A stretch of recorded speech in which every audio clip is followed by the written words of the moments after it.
Hello, and now we should be live. Thank you for joining us, everyone. This is the 8th episode of Skill Check. I am your host, Eric, and as usual, I am the DM. Joining us tonight, unfortunately, we had a few people who could not make it back, so just joining me tonight will be my good friend, Tyler here.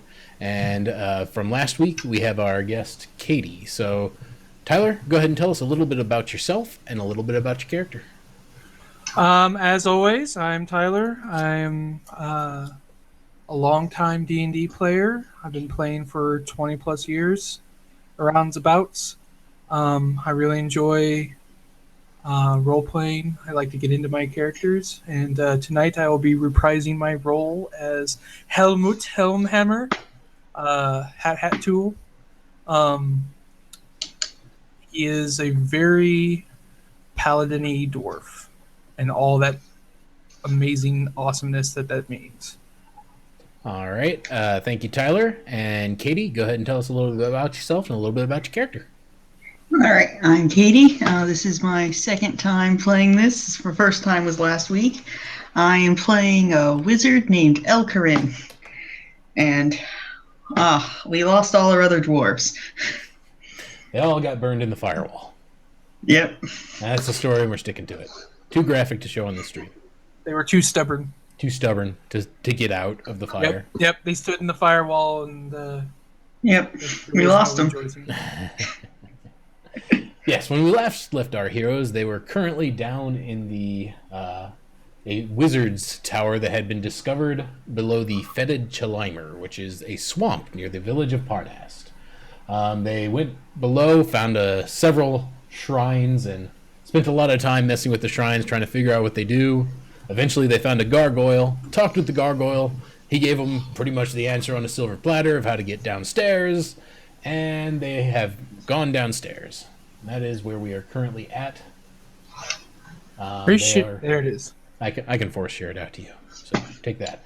So they have climbed down the stairs, and they have now found these magical sheets of light that seem to be composed of energy. And Helmut here had bravely strode through them, and then moments later our wizard had the bright idea that they might be related to the verses. The password might be related to the verses they had read above. Yeah, Helmut's not singing.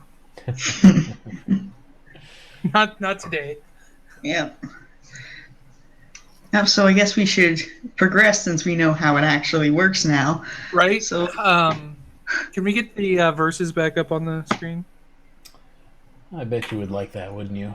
I would, because I do not remember them at all. I remember, like, fire and burn them all, and water and fill the cup or something like that. Let's see. Right? It was these guys. Those guys. These guys. These guys. This guy. Right here. Okay, so the first one was fire, and we got past that. So you walked into the fire chamber, and on the wall of the fire chamber was "Songs of our ally may be treated gently." Yeah, so air, fire allies. Right. So if you want to sing the wind song to get through, I just walk through, and I'm just gonna go ahead and walk through the next one. Do you even care to read out what yours says there? Mine? No. Okay. Not at all. I'm just walking through. This grumpy dwarf is going to grumpy walk through the light show. It's all the magic hooey. All right. Give me a dexterity saving throw. You would like that, wouldn't you? Indeed I would. You just roll. Okay, good.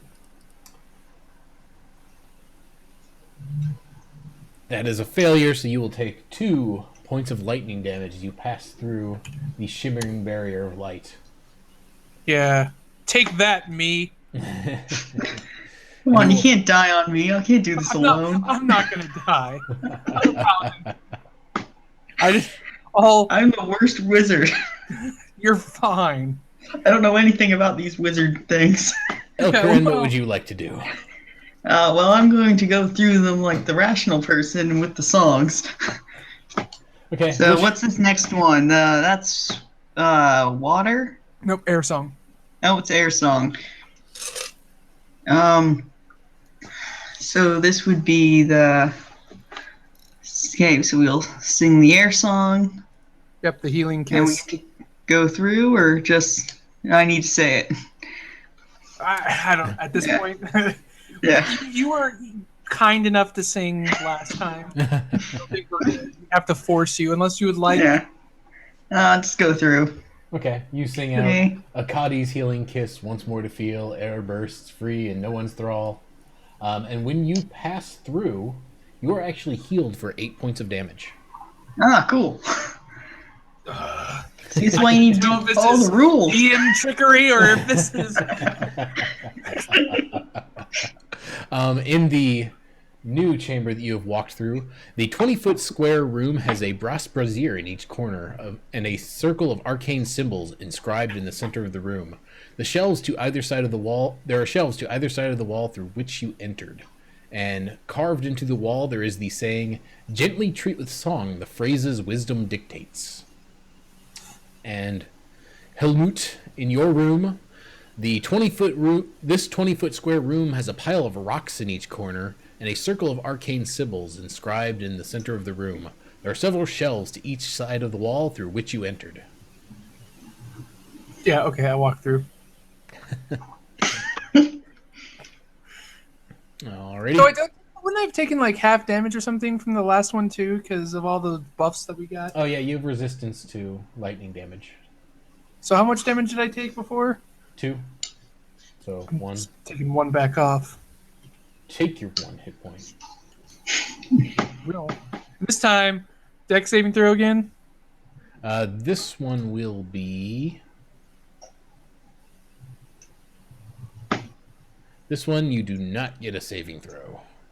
Oh, great. You'll take 2 points of bludgeoning damage as you are bludgeoned by sheets of water. Wah! And what would you like to do in your chamber, Ilkirin? All right. Was there stuff in it? I honestly do not remember what was in here. I know there was writing, but I don't know if it was something to interact with or if it was something to get through the next portal. It says, "Gently treat with song the phrases wisdom dictates." All right. So this isn't the water one. This is another air one, or Nope. I would guess this Earth. one is a brown. so this one's the earth one. Earth. Or However, give me an insight check on the phrase. all right. Let me pull that up. Insight save or skill check? Skill check. Sorry. All right. I almost did a word of the day since you told her the name of our stream. Skill check. Okay, Pee-wee. Okay, with your 7, you don't really discern much from the phrase, so... Yeah, it's not much. All right, well, let's say it's the Earth one and try to go through then. Okay, you bravely sing out, "Grumbar's oath unchanging and true, Earth remains strong, protecting all." And when you pass through... You get another little special DM favor buff thing. Give me a dexterity saving throw. All right. Me? No, not you. Oh. I probably messed up. There we go. That's enough to take half. And you would have taken 1 point of lightning damage, but you take half, so that gets reduced to nothing. All right. And then So that's fine anyway. Yep, in the next room, you are in the chamber that our good friend Helmut was in before. And this one states, "Songs of our ally may be treated gently." Oh, so this one needs to be the Earth one because it's water for Earth, right? Or is it air? This is the Earth chamber because there are rocks in all the corners. Mm-hmm. However, you did sing out the earth one in the previous one, and it didn't seem to have its intended effect. No, because that was the Earth Wall, and it's for allies. All right, so then... So at this point, would you have be- successfully used the fire and air. You tried to use Yeah. earth, and earth did not work on the last So one. this one must actually be Earth. So you have not Logic says- successfully used earth and water. So this one was the water one, so let's do Earth again and see how that works out. Okay, you sing out again. Grumbar's oath, unchanging and true. Earth remains strong, protecting all. And when you pass through, you take 5 points of bludgeoning damage, Well. which you are currently resistant to. So This that would be doesn't cut make in half by any 2. sense at all. We're just gonna brute force our way through this one and see what happens. We're sing the happy thoughts on this one, and you get healing. Try to do it again, and you get smacked around. Which is fine by me. Oh well. This is DM dickery, is what this is. So this room, the walls of this 20-foot square room are covered in mold, and the circle in the runes engraved in the floor is blackened by fire and damaged.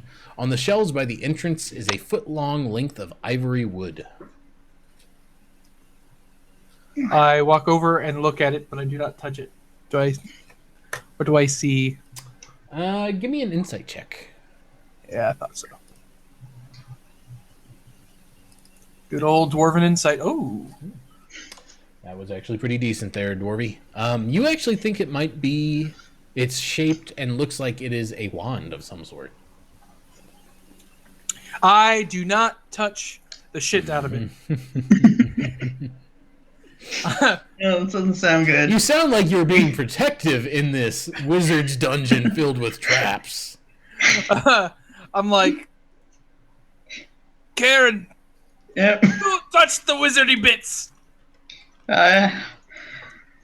Let's see, there's fire everywhere, so I'm pretty sure there's more fire. But I think last time I had the, well, if there was fire, it'd get rid of the mold.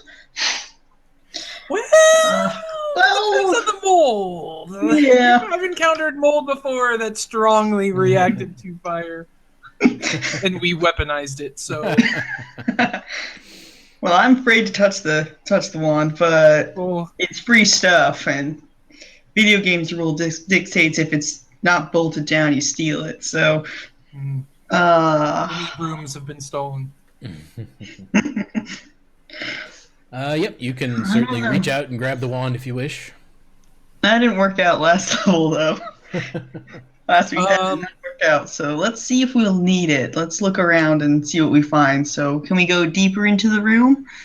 You certainly can. Yeah, there's a open archway to the south.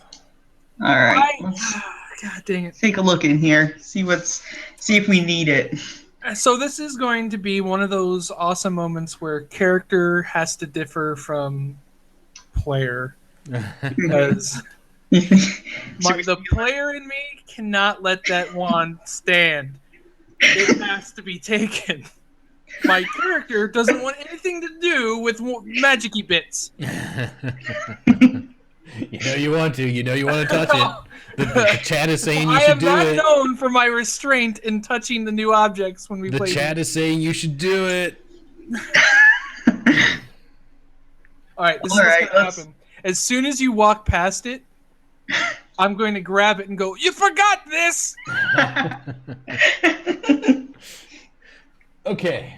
You reach out and hands shaking and trembling, you No, reach out. without even like realizing what the hell is happening. She just walks by and with like completely forgetting Yep. where I am and what's happening. My mind goes, "Magicity bit, there's a wizard. Magicity bit, pick it up and You Okay. forgot this, wizard!" You reach out and you grab the wand. Helmut, give me a... You don't need to make a save. You have the wand. Yep. Neat. You left your stick.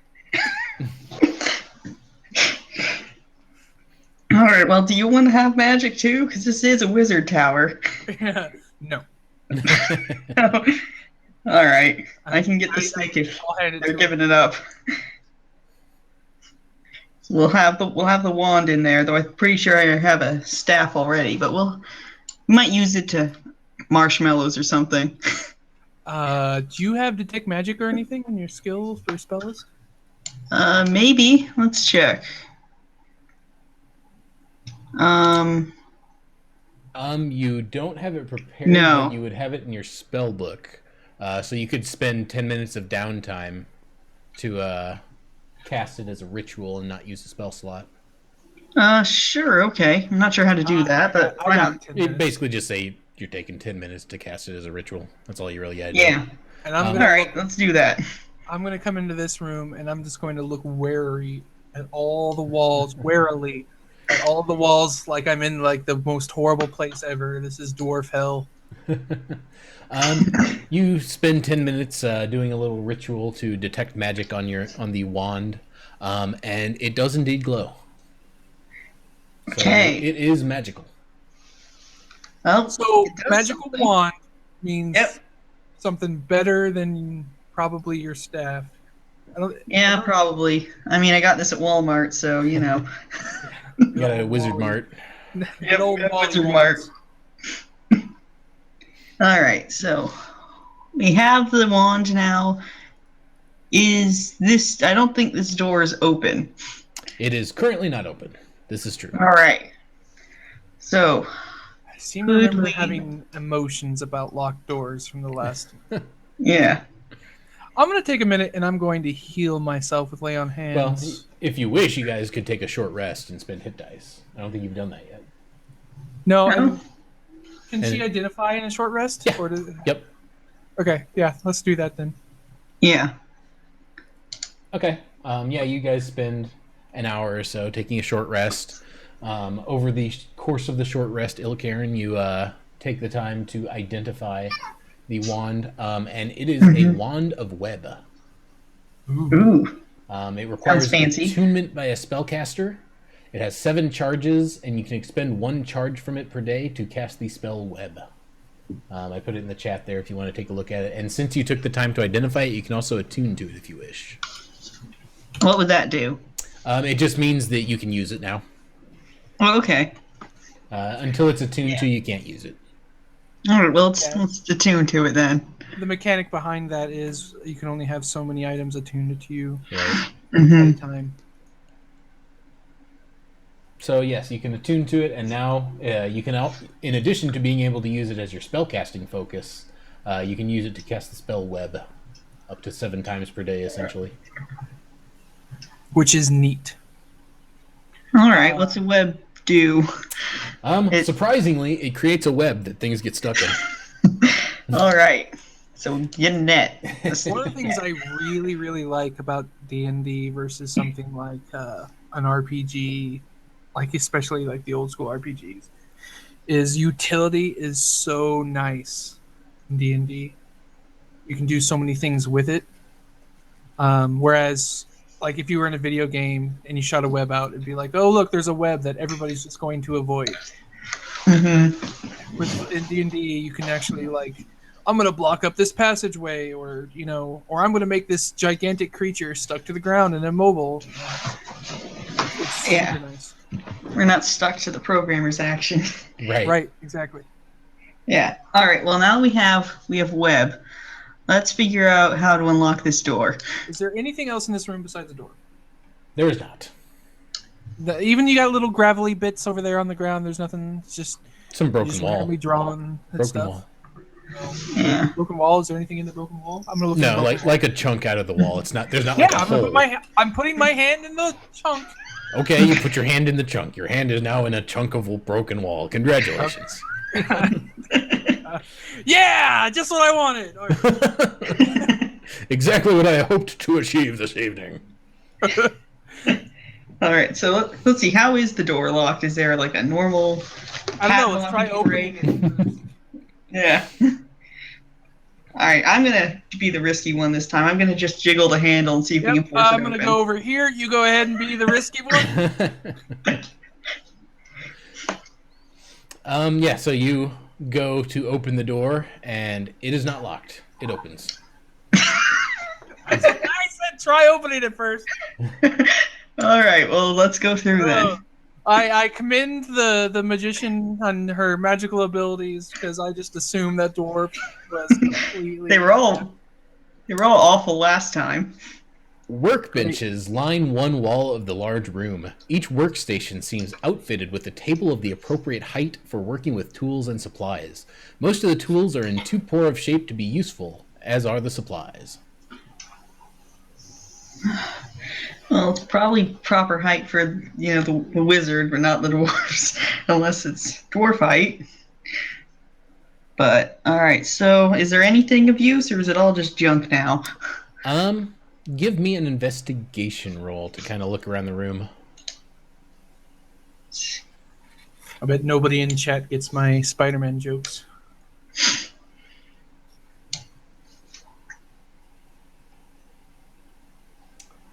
Yeah, man, I'm not rolling good today. Do you wish to I also search am about? going to. Yes, I also am going to use my mighty dwarven intellect to investigate.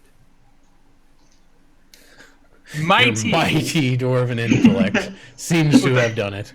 Around the room, you do find various coins and gems lying about. There's a set of jeweler's tools. And on the desk up next to the northern door in which you came in, there appears to be a spell book. Do you wish to pick up anything of which you have found? The jewel crafter's kit, I will. Okay. You're able to pick it up. You estimate it's probably worth about 25 gold. Yay, and the Right. gems. I'll pick up the spell book. And I am going to stand 10 feet away from her when she does.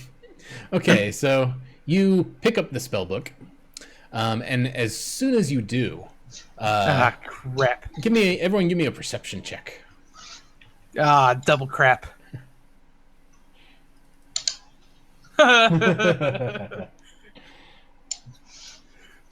Crap. Oh, double crap. Ilkieran, it's good enough for you to see since you picked it up. The door next to you, you notice a sort of ethereal hand appears at the door and slams it shut. You obviously hear it, Helmut, but you did not see the hand appear. And being a wizard, Ilkieran, you recognize it as a mage hand spell. All right, we got ghosts, so we got ghosts locking us in. If you recognize it as mage hand, that's just a spell. Yeah. Useful spell. Just a mage hand. Whatever. Go ahead. I just remember last week we thought that there's a lich down there, right? Oh God! Please, no! How dare you even bring that up? You're just asking for trouble. I mean, I could put a lich down there. No, shut up! It wasn't my idea. Great. Now we have the level 1 wizard dictating the monsters in the. That's great. Great. Way to It might be a lich. You said last week it could be a lich. That was last week. I'm praying it's not now. I don't think I can safely say I have never survived a lich fight. I have survived liches before, but never through physical combat. All right. Well then, so how are we going to get around the magic hand closing it, or did they just do it to be spooky? They probably also they did it to shut the door so we can't get through. Probably. Yeah. I'm gonna go up to this door here. And, might not be locked. Yeah, and I'm just gonna open it. Okay. This door. Okay. You open said door. That one appears to be unlocked. What a boring door. Go down here to this other door. Knock, knock. Open sesame. God damn it! You're doing this on purpose! Maybe it's a cool hallway. I'll go down this one. You go down the bottom one, and we'll see where they go. No! No? We'll go anywhere in this place together. No. Never, ever. No, that's bad. Never split the party. No. I'm all for splitting the party. Shut up. No, I never get anything done if I was split up. Okay, we'll go through one of them together. It's like that moment in episode 1 where the guy turns to the other guy and is like, "Have you ever fought Jedi before? We will not survive this." That is what splitting the party is. That's when the game gets fun. Yeah, no, It's that's when the everything best is like, option. "Congratulations, you just made this 10 times harder because you start in the same room." This one's gonna be just a pit and fall in. Yeah, Never that see could each other happen. again. You could fall in a pit and I'm not there to help you out and you just die of starvation because how is my character supposed to know that you were in a pit? You know, and then or Yeah. you could get, there's just no. We'll go down Yeah. this one. We're open door. All right. So you head. My down. dwarven senses tell me this door is awesome. It is definitely a door. Awesome door. Just gonna fling her open. Just it's the best door. I've chosen it. People keep telling me it's the best door. All the smartest people. All the experts tell me this is the door. That's the door. The best door. The Open biggest door. We've got the best doors. So you just fling her open? Yeah. With your dwarven ways. Kick it. I literally kick it open. See, we've been fine. All the I hate walls this in red this hash room. stuff. All the walls in this room are lined with bookshelves. On the right side of the room is a large desk. On the left side are the rotted remains of what have been a pair of leather chairs. Behind the desk sits a gaunt humanoid in tattered clothing, and a few skeletons stand in silent watch behind it. No, F. And when you open the door, the creature looks up and says, "What do you want?" First thing, are you a lich? Give me a religion check. Oh, crap. You can give me one too if you wish, Karen. All right, religion. By the way, check. I literally have my arms in front of my face at this. Yeah. Damn magically bits.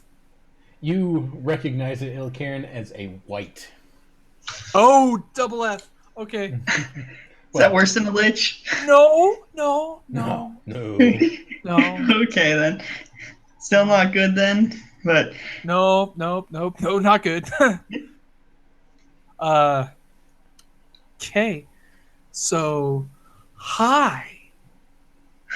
Says, "What are you doing down here?" I look at the wizard and go, "What are we doing down here at this I think we point?" were beginning a book. You are in a library that has shelves and shelves of books. Wait, we're So after we need a book. really? Seriously, I don't remember the. I think Remember that's what we something wanted. here. Well, you were asked to find whatever knowledge is contained within the wizard's library and bring it back for the Harpers. You were contracted out by the Harpers. Right. Okay. And a library that has a ton of ancient books seems like that could be a treasure trove. They even lended you a bag of holding to carry everything back in that you find. Oh, that's right. Okay. So we're gonna need to check out all the books. I brought my library card.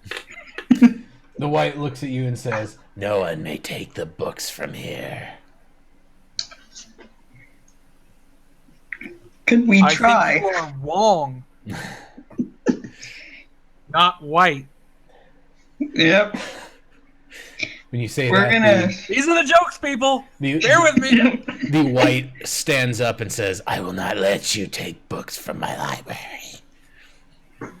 I assume we're going to roll initiative now. Yeah. Yep. Let's. We're gonna beat him up. Yeah. I'm just gonna charge him with my hammer, like a good dwarf. Ooh. We're going first. And Ilkaren, you actually go first before All right. Well, the blusterous helmet. let's use the wand and make sure he can't move. Okay. You are going to. I assume you're going to target it so you hit him and the skeleton standing next to him. Yeah. Okay. Yeah. Explain the web spell for those at home. Because Yeah, so the web spell shoots out and covers an area with webbing. Anyone in that area has to make a dexterity saving throw. On a failed saving throw, they are restrained and stuck there. In order to get out, they have to use their action to make a strength check. If they succeed, they are no longer restrained and they can move as they wish.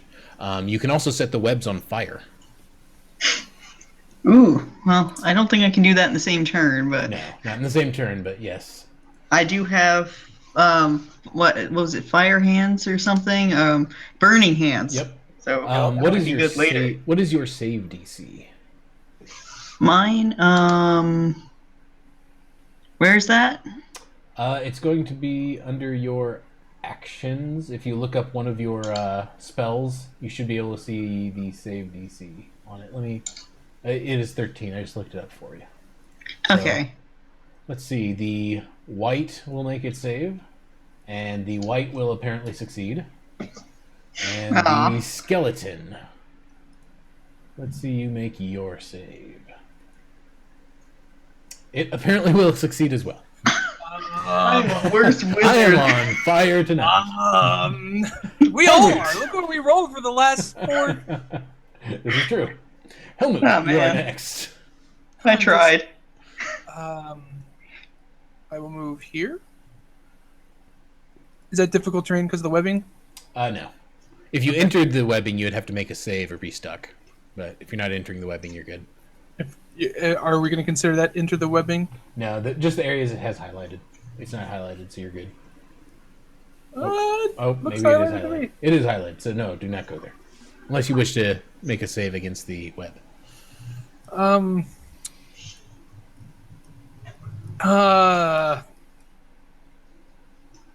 don't know if I have any.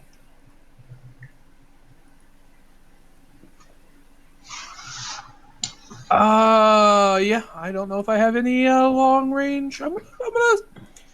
You know what? I'm a dwarf. I'm going for it. Okay. When you enter the area, go ahead and give me a dex saving throw. You are good. You are not stuck in the web. All right, I'm going to hammer down on this guy's face.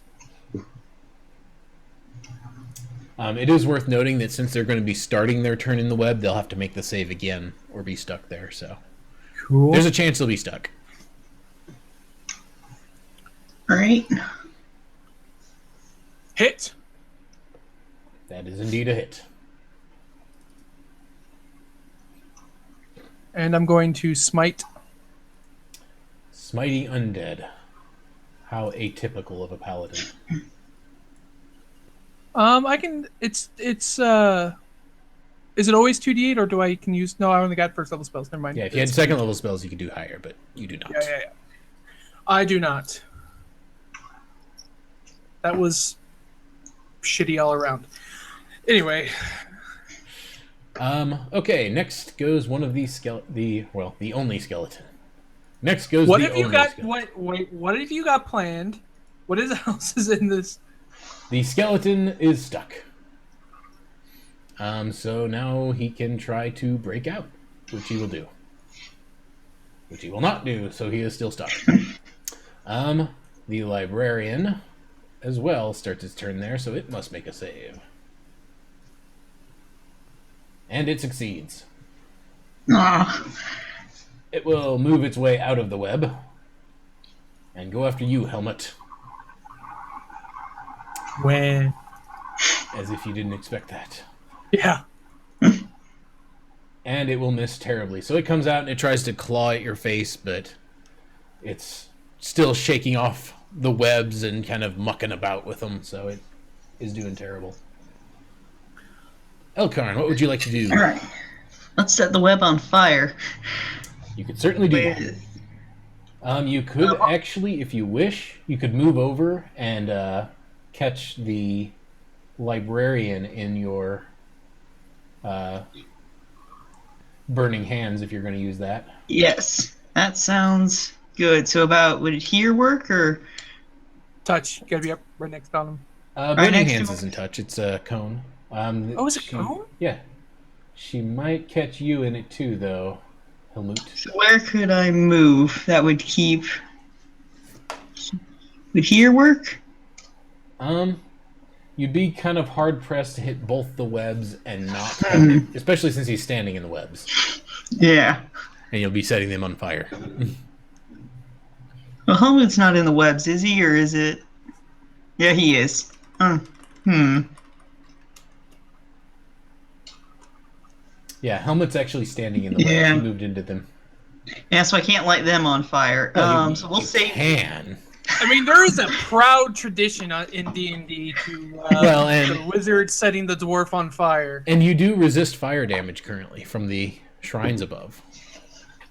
But if it was both of them in there, I would totally say light me up. Yeah. Well, she could hit the white with her cone and hit the webs to light them on fire. Now you'd be And caught not in hit it. me directly? No, she'd probably hit you directly.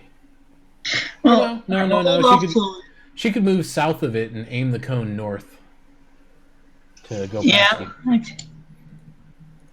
That could work. Do Kind it. of like that sort of thing. Yeah. We're totally channeling the fire god on this. Everybody burns. All right, let's do it. Everyone's gonna burn. Read the books. So let's do burning hands. Yep. Toast it all. Burn all this magically bit crap. Okay, so I'll go ahead and do the targeting and everything for you. Burn all we can and give back the rest. The Traditional book burning. librarian fails his save and takes 10 points of fire damage, so you light him up good.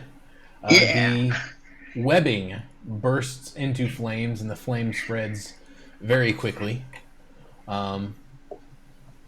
So it catches all of the webs on fire. Everything within the webs, which includes you there, Helmut, will take 8 points of fire damage. So 4. Yep, so 4 for you.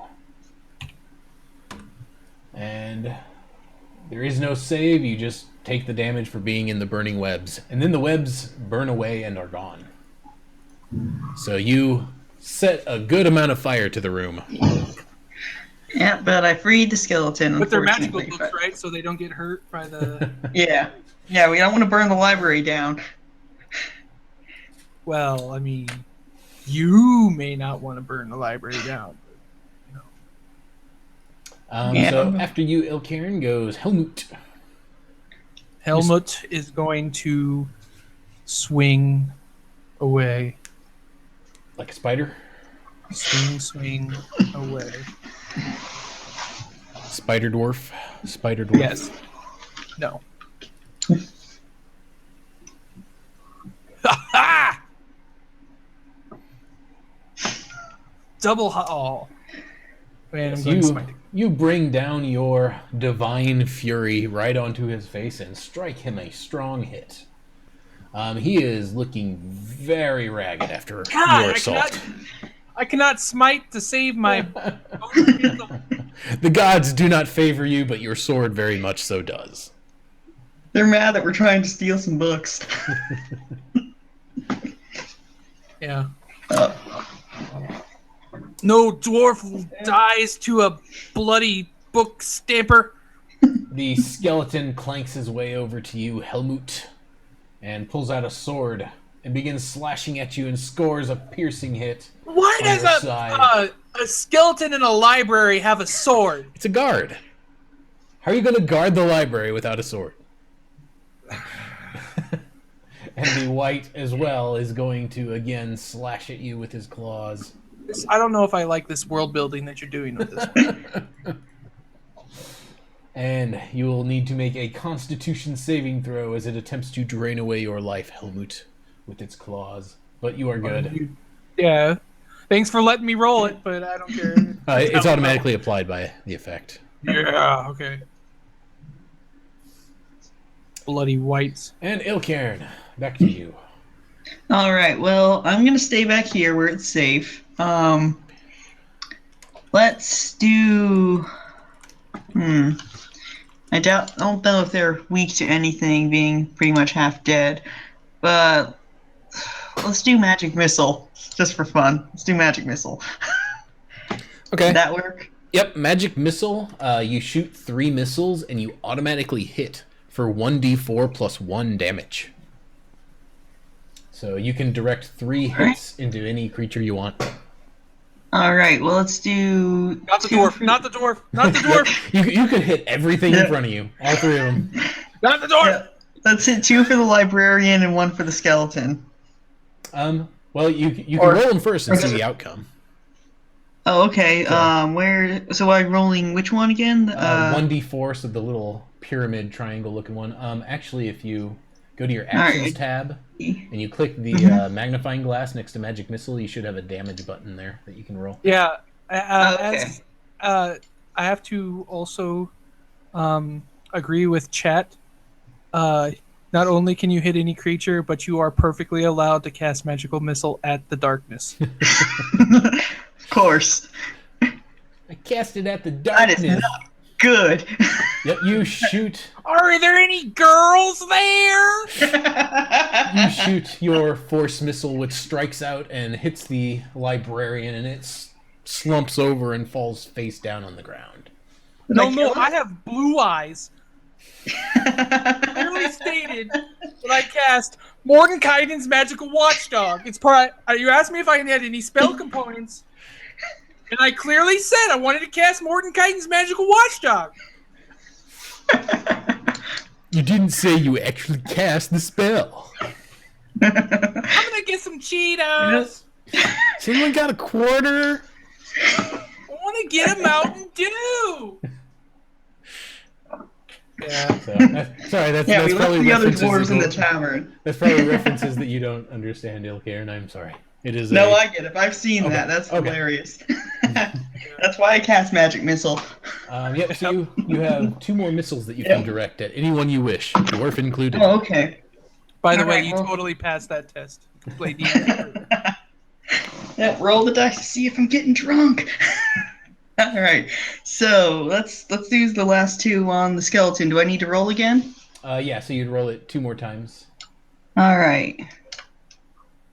Oh, you kill it, so you can shoot one at the dwarf. No! No! Put it into a bloody magical book! All right, we're gonna shoot this one in the sky like a cowboy. Finger pistols. This one's a celebratory firework. Yeah. Shoot it up into the air. Pew! Yeah. Hits the ceiling. Dislodges a boulder, kills us all. Yep, falls on the dwarf. You're getting missile, damn it! You're taking the damage! Alright. Now that everything is dead, I'm gonna go inspect the Wong.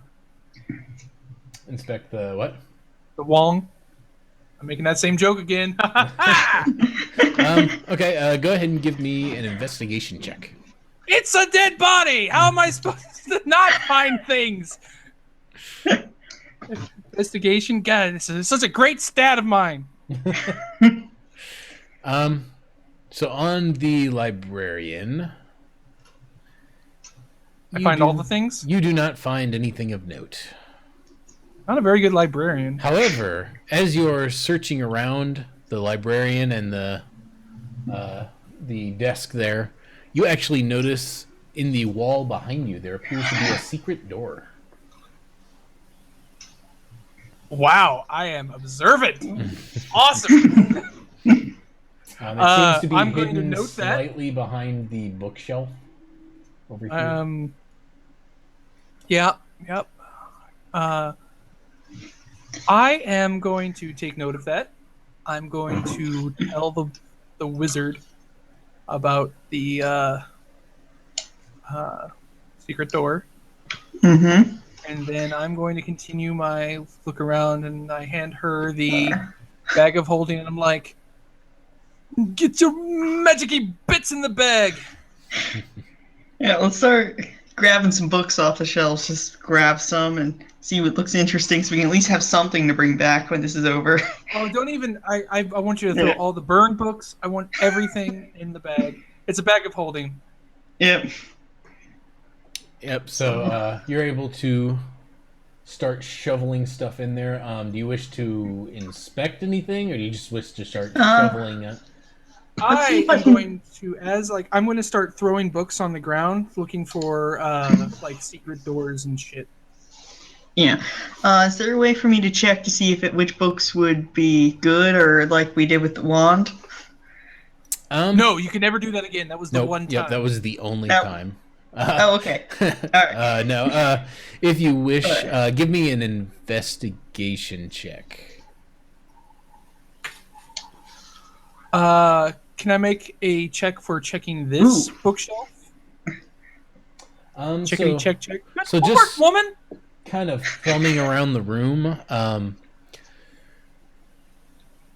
you see quite a few books covering a range of subjects. A lot of it seems to be like basically research and knowledge books. Some of them seem to be written so old. They're so old that they're written in languages you don't even recognize. You see stuff written in giant languages, ancient giant languages. Lots of history books as well as religious tracts. You find a few on actually magical theory of the wizard who used to have this place, and just various research subjects. All of it, you figure, would be pretty valuable and something that they would have been looking for. All right. Well, let's get the ones that are probably look the oldest and most valuable ones, and Wait. just put them in the bag. Didn't you say earlier that we got our quest from the Harpers? That doesn't make any sense. I Yeah. thought we were the Gauntlet, Order of the Gauntlet. The Harpers hired Muscle from the Order of the Gauntlet to come check it out. Okay, so got hired by the secret group. Right. Gotcha. Right. Still going to Yeah. be searching this little bookshelf. I want to know if there's a door specifically. I'm going to tear everything off the shelves. I don't care about the Go ahead and give me. So you're just gonna tear everything off. Go ahead and give me an investigation made with advantage, since you're just tearing everything off willy nilly. Yeah. So you start tearing everything off and see if you can see anything. You don't find any secret doors. However, as you're knocking and everything on the walls do seem to be hollow behind it. Okay, I'm just going to back up and then charge right the fuck through. Okay, give me an attack roll. Yeah. Hammer it. No, instead give me an investigation attack roll. The what? I'm kidding. I just want you to roll investigation. I kind of went a little cross-eyed at that one. I didn't know what to make of that. I'm like, the what and the what now? I mean, you're the DM. Just tell me how. I just wanted you to roll investigation again. 18 to hit the wall as I'm charging through. Yeah, that'll work. You're able to tear through the bookshelf, and into the pit you on the other reveal side? a room on the other side.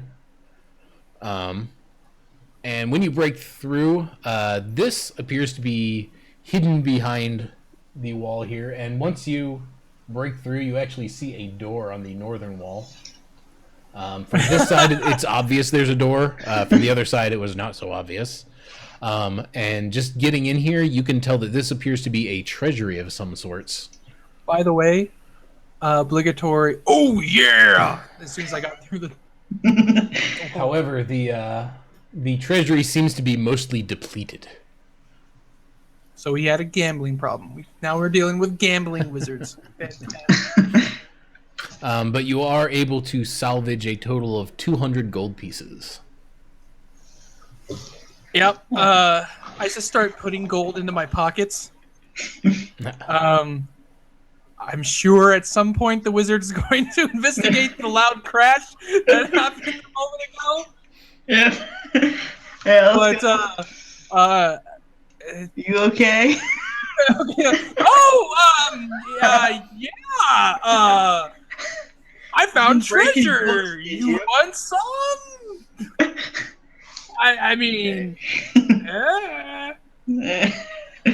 I'm more worried if you broke the books. Uh, How are we gonna sell them if you broke them? Sure, I we'll threw get them more off than. before I went through the They should be in the. Oh, you want the books? Fine, I'll keep the gold. Well, they actually said you could keep whatever. I didn't stop putting Yeah. stuff in my pocket. They actually said you could keep whatever valuables you found, like looting. Mm-hmm. So Oh, Yeah. don't worry. They- I had they just every wanted the intention of knowledge. keeping. Yeah. so the gold is yours. Yes, mine. All right. Yeah. is You mine. can keep the gold. You're just It's not gonna. so much fun if you don't fight me on this. It's probably cursed. Everything else in this place is. This is the one bit of non-magically bits that I understand. It's Gold. fine. I speak fluent gold. I'm a dwarf. Yep. It's probably cursed. I'm gonna. Who ever heard of a dwarf finding cursed gold? I mean, come on. Literally never had that premise in any fantasy book ever. Yeah. I possibly would fall for that. I still have not stopped shoveling stuff in my pocket. Yeah. Well, chat says I make sharing sure is well that I caring. don't touch any magically bits. Good luck cursing me. Gold can't Still be not magical. Gold? Well, I mean, let's be fair. Gold is the greatest magic there is. Gold has the power of money. Right. And money can be exchanged for goods and services. Explain how. All right. Well, have we looted everything? I think we've. Everything you found so far, yes. Yep. Like good adventurers, Alright. you have looted everything that is not nailed down. I will be right back. All right. So, we'll let him have all the gold. I'm gonna just go into the assumption that everything in here is cursed. Okay. And were you going to finish Yeah. loading up all the?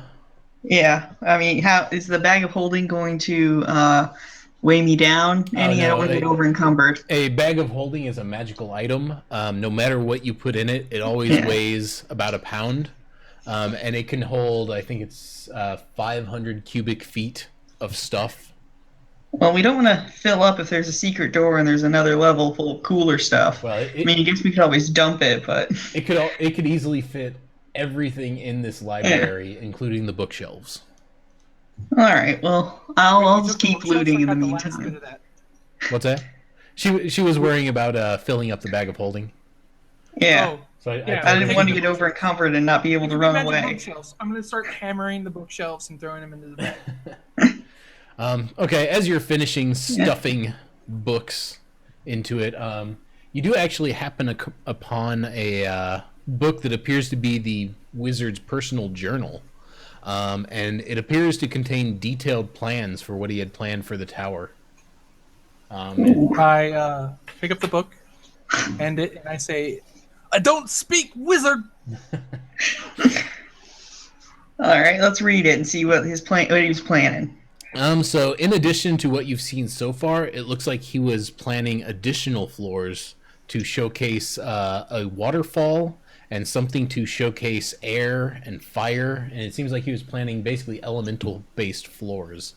But from what you've seen, it doesn't look like the tower is actually finished. It looks like, just from what you've seen, he only got to the library. And this is this is all he's built so far. Yeah, okay. But it was obviously supposed to be more up. The library was supposed to be the bottom. Oh. So what is this? I open this secret door. Yeah, and you actually figure out in the plans that's a secret exit to get, it was to get to the top of the tower, but for your purposes, it's going to be essentially an exit. Okay. Yeah, but we left all that neat stuff in the temple thing. I mean, I don't know if we'll have any hope of ever getting that open. What's in this? Is there anything in this desk? There appears to be, searching through it, you find information on the librarian, just some personal effects. It looks like, from what you can tell, he was apparently human when the wizard was alive, and he was a caster as well. But later the entries kind of get less coherent, and it sounds like there was some sort of magical accident.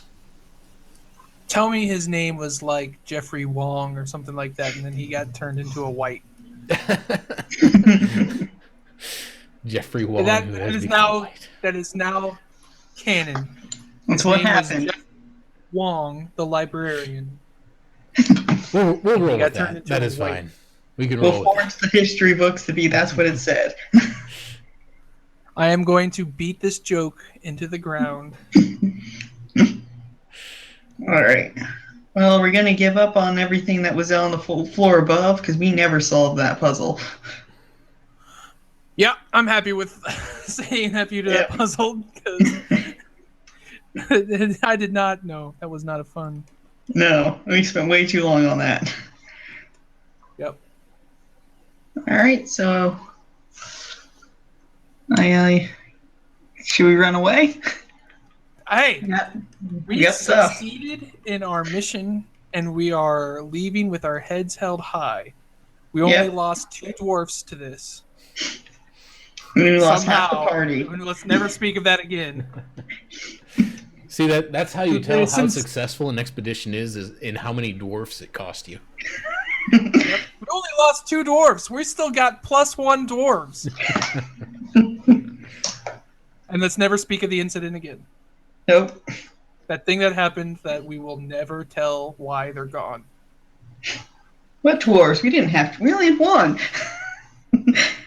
We didn't lose any. No. Yep.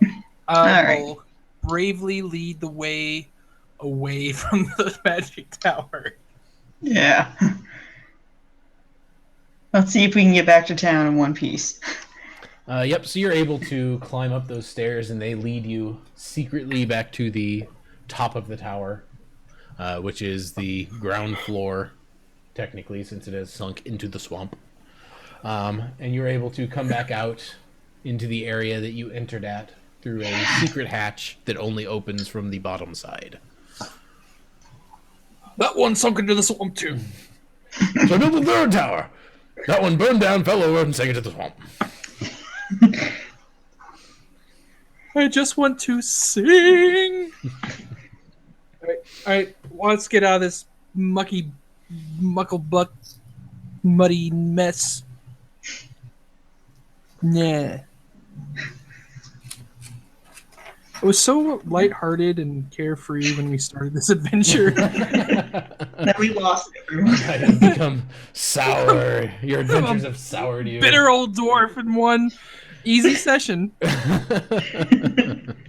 That's what a wizard All tower it will took do was to a a bunch of man. wizardy bits, and my love of adventure is just like, get me the hell back to town.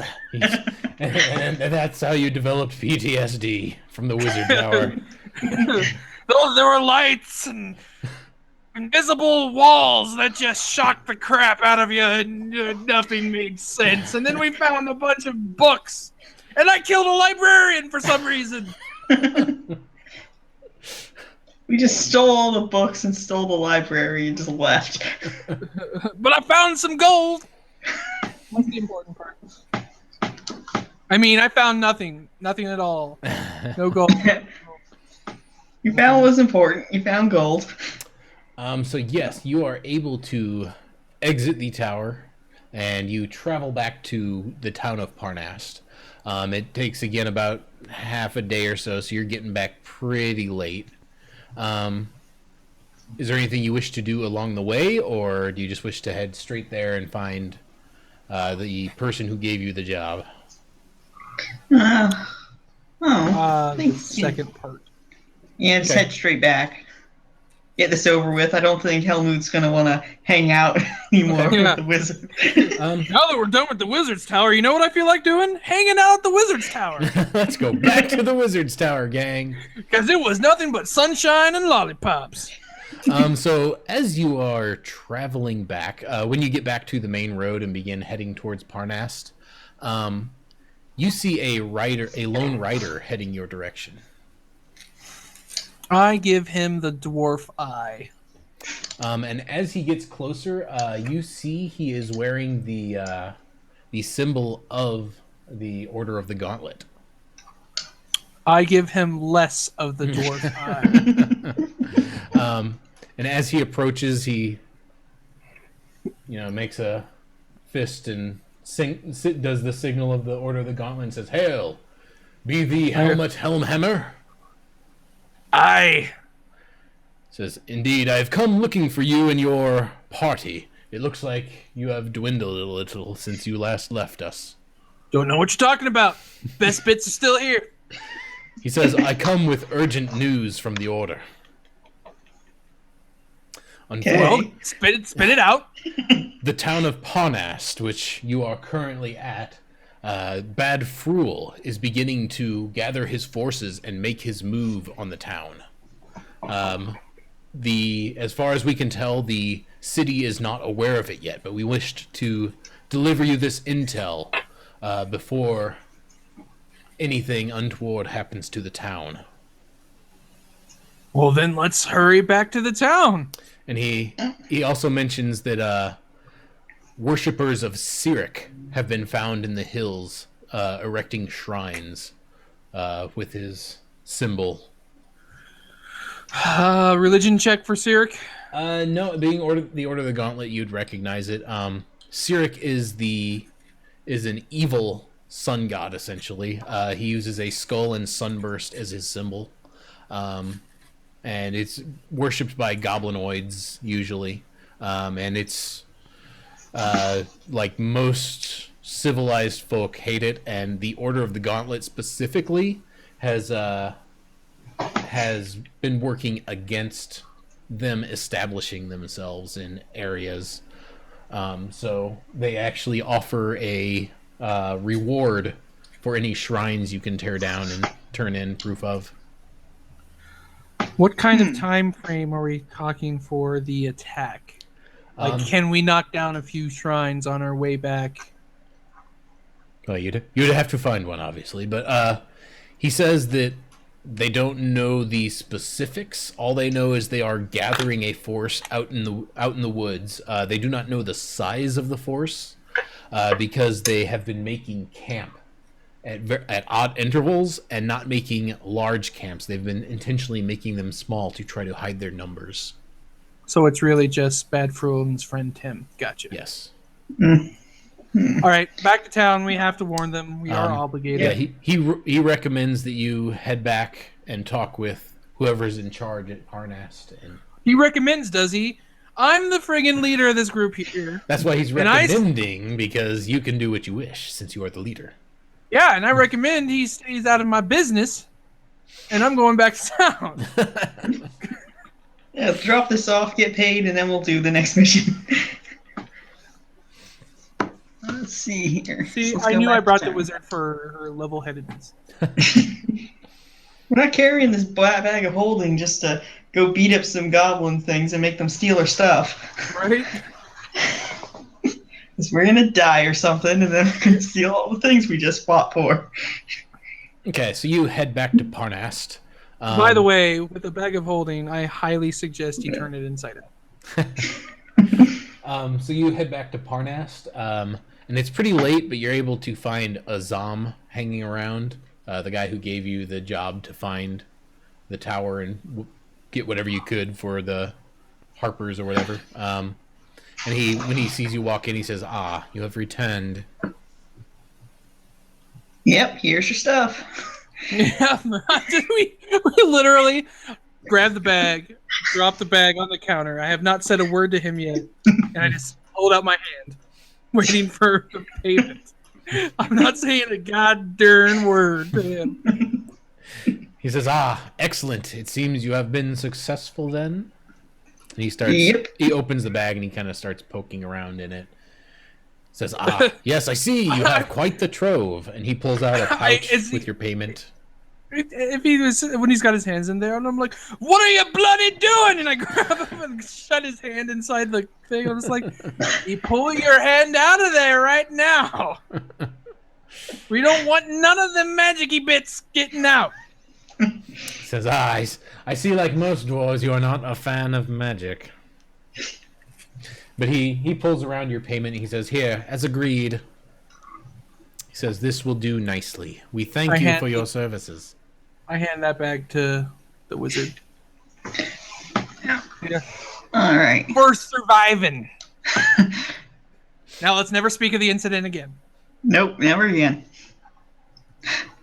All right. So. And you do see Ragnar, the innkeeper, kind of bustling about.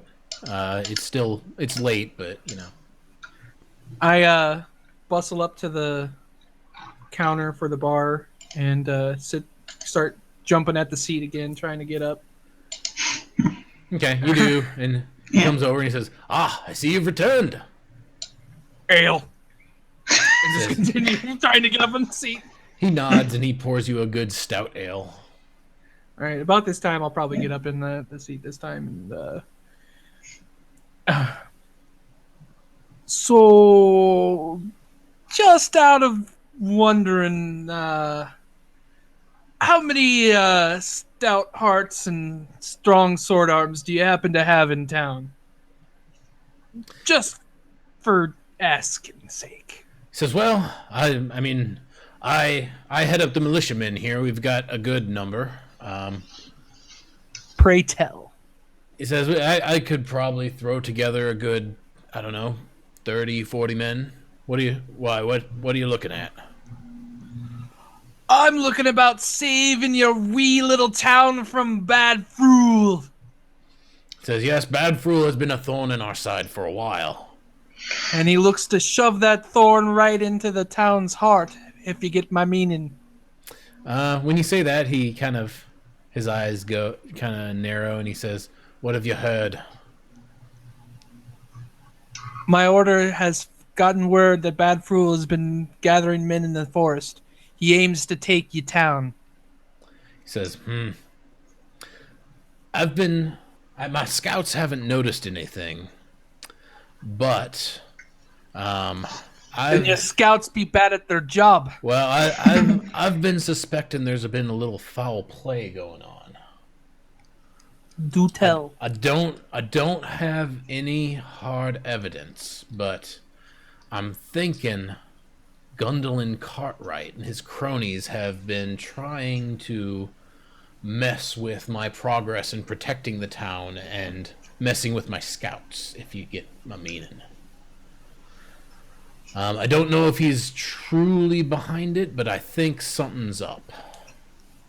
There's been a number of strange occurrences happening recently. Go on. He says specifically there have been people have been sabotaging some of our defenses.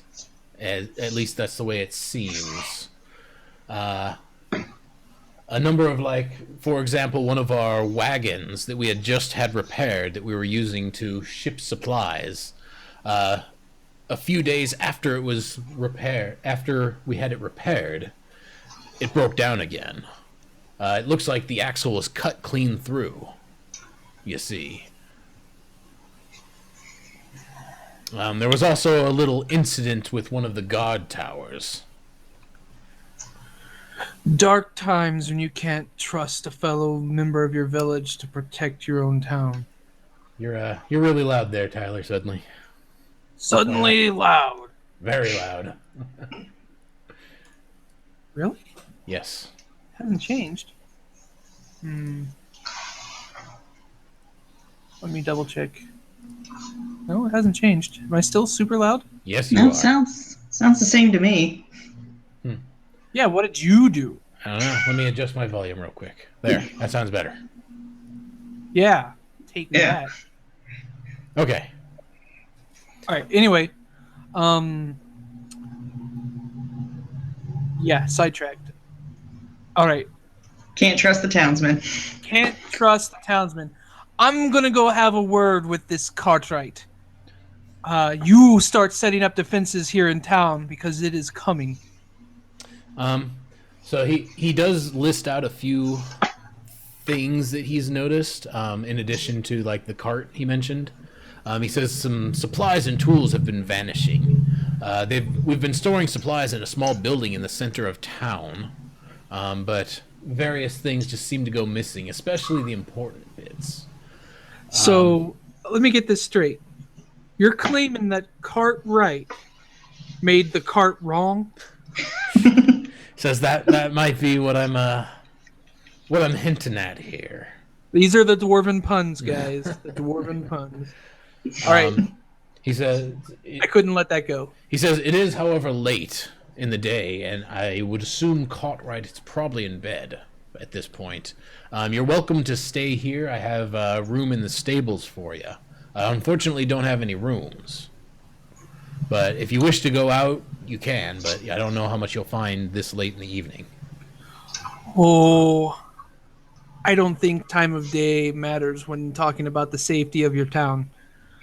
I think I'm going to go have a word with this Cartwright fellow and see if I can't find parts of the missing bits.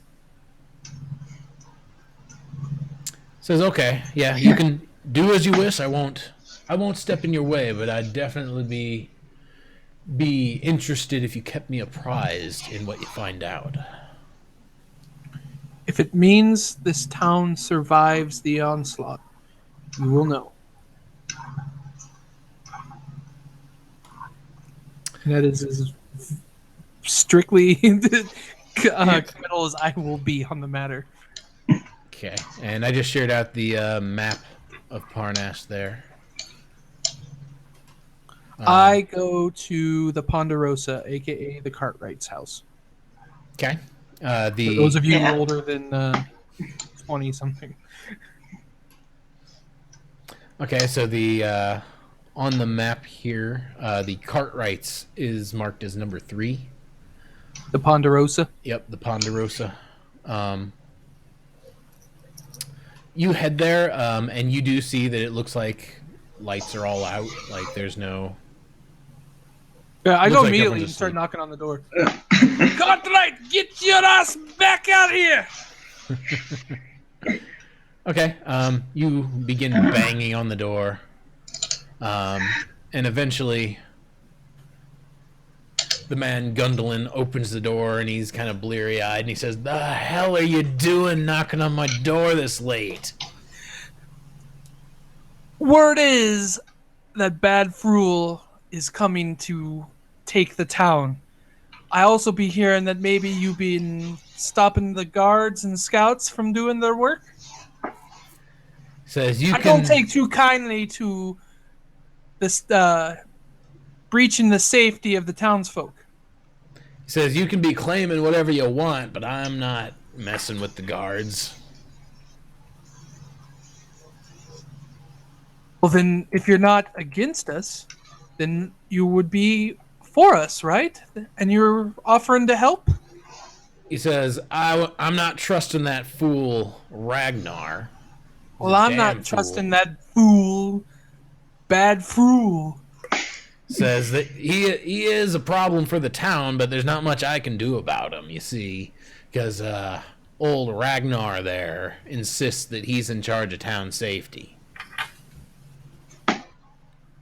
And the guards don't listen to me, so I don't know what you think I'm doing to him, but it's not me. I don't believe him. Can I want to make an insight check on whether he's keeping it real. I know nothing. Good old dwarven insight. Yeah, I mean, as far as you can tell, he doesn't seem to be lying to you. So Doesn't He mean I said- believe him. he says, if you want, you can search my house, goddammit. Why would you keep stolen goods in your own house? He says, I don't Either have anywhere way- else. Either way, right now, we've got pressing matter of an incoming attack. Sleeping away the time isn't going to get this town prepared. As a respected member of the community, I would think you would want to help out where you could. He says, I'm I'm willing to help the town as much as I can. I'm not willing to help Ragnar. I'm not here for Ragnar. I'm here for the town. He says, and that I thank you for. But there's not much I can do for you if you come here slinging accusations at me. He says, now, I do think that there's something shifty going on around here, because there have been a number of strange occurrences. And I think Ragnar is behind it. So if you're going to be looking into the problems we've been having around here, I'd appreciate it if you come to me first, and I can make it worth your while. Tempting me with money is not the best way to gain my confidence. It will get my loyalty, though. What you got in mind? Says, I can pay you gold if you come to me instead of Ragnar with anything you find. I turn to Karen. Yeah. The G word. Sure did, and that's what we're here for. Save the town, earn a profit? Yeah. Yeah. So what do you be thinking is acting strange around here? Says, well, a couple of the carts that Ragnar had me fix seem to have been suspiciously broken in the last 10 days. They seem like someone may have cut them. And they've been broke pretty much shortly after I gave them back to Ragnar. Oh, I just had a moment where I forgot we're playing a fantasy game and was like, so you're telling me that the cart fixer's named is Cartwright? And yeah, of course it is. That's what the way it works in these times. That's how the world works. This is true. I bet you the bow maker is called Fletcher or something. All right. It's real interesting that you say that. You know, out of character for a second, though, like, Ragnar and Mr. Cartwright really need to thumb war this out. Yeah. They need to just get on a rotation or something. Who gets to be in charge? Someone needs to lock those two in a basement and just let them Let's put them to the Wizard's Tower. drum circle it out. We'll send them to the Wizard's Tower. Yeah, they send can them to the work it Wizard's Tower. Get them past all the wards and then not tell them how to get past them and knock out. Okay. I like the cut of your jib, Cartwright. You seem to actually have the town's safety in mind. I never did trust a man who had as watered down ale as that. Says, good. You seem to be a reasonable dwarf, so I'd really appreciate it if you keep me abreast of whatever you find out and keep me in mind. Tell me more about this innkeeper. Why do you hate him so? Says, well, you see, about a year ago, the town was taken over by a cult called the Cult of the Dragon. You may have heard of it. There was this whole hubbub where they were trying to get Tiamat back into the world. I visibly shudder, but say nothing. Okay. And they kind of used our town here as a little outpost for their shenanigans and cover. Ragnar was working with them. He says it was for the good of the town, but he was not. I think he was not. Those who work with the cult never see the others. He's been supposedly trying to gain back everyone's trust, and everyone else seemed to believe him, but I don't believe him. I think he's just trying to get out of being punished for what he did.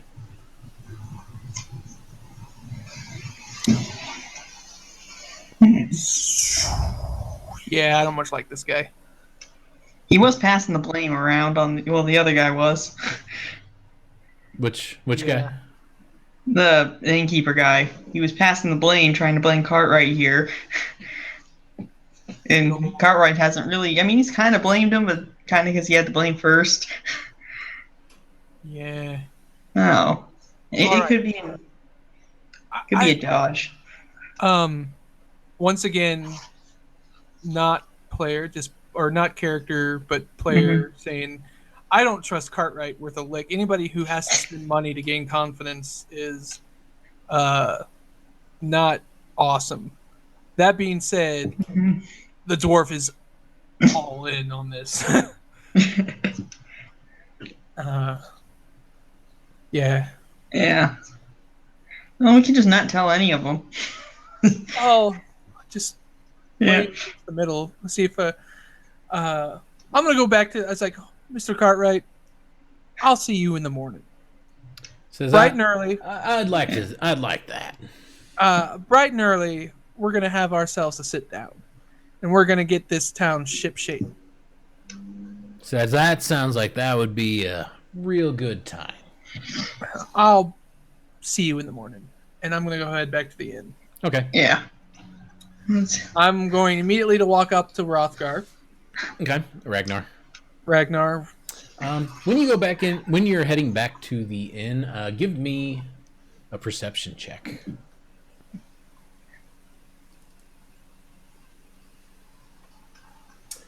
When you head back to the inn, you notice around the corner at the inn a young man and a young woman talking to each other. And you notice the young woman is Ragnar's daughter, who you've seen before in the inn. Oh, I'm getting Romeo and Juliet vibes. And what, pray tell, does the man look like?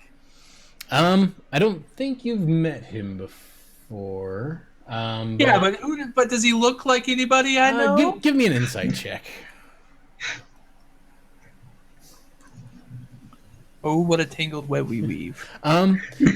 He looks a lot like Gundolin. Like he looks like he could be Gundolin's son, the Wainwright. Is this the crossbow boy from the last adventure? No. Okay, because that guy seemed a lot younger. I am going to walk up to the couple. Okay. So what do ye be out being this late for? You approach and they basically clam up and stop talking and look at you. And the young man says, "Can I help you?"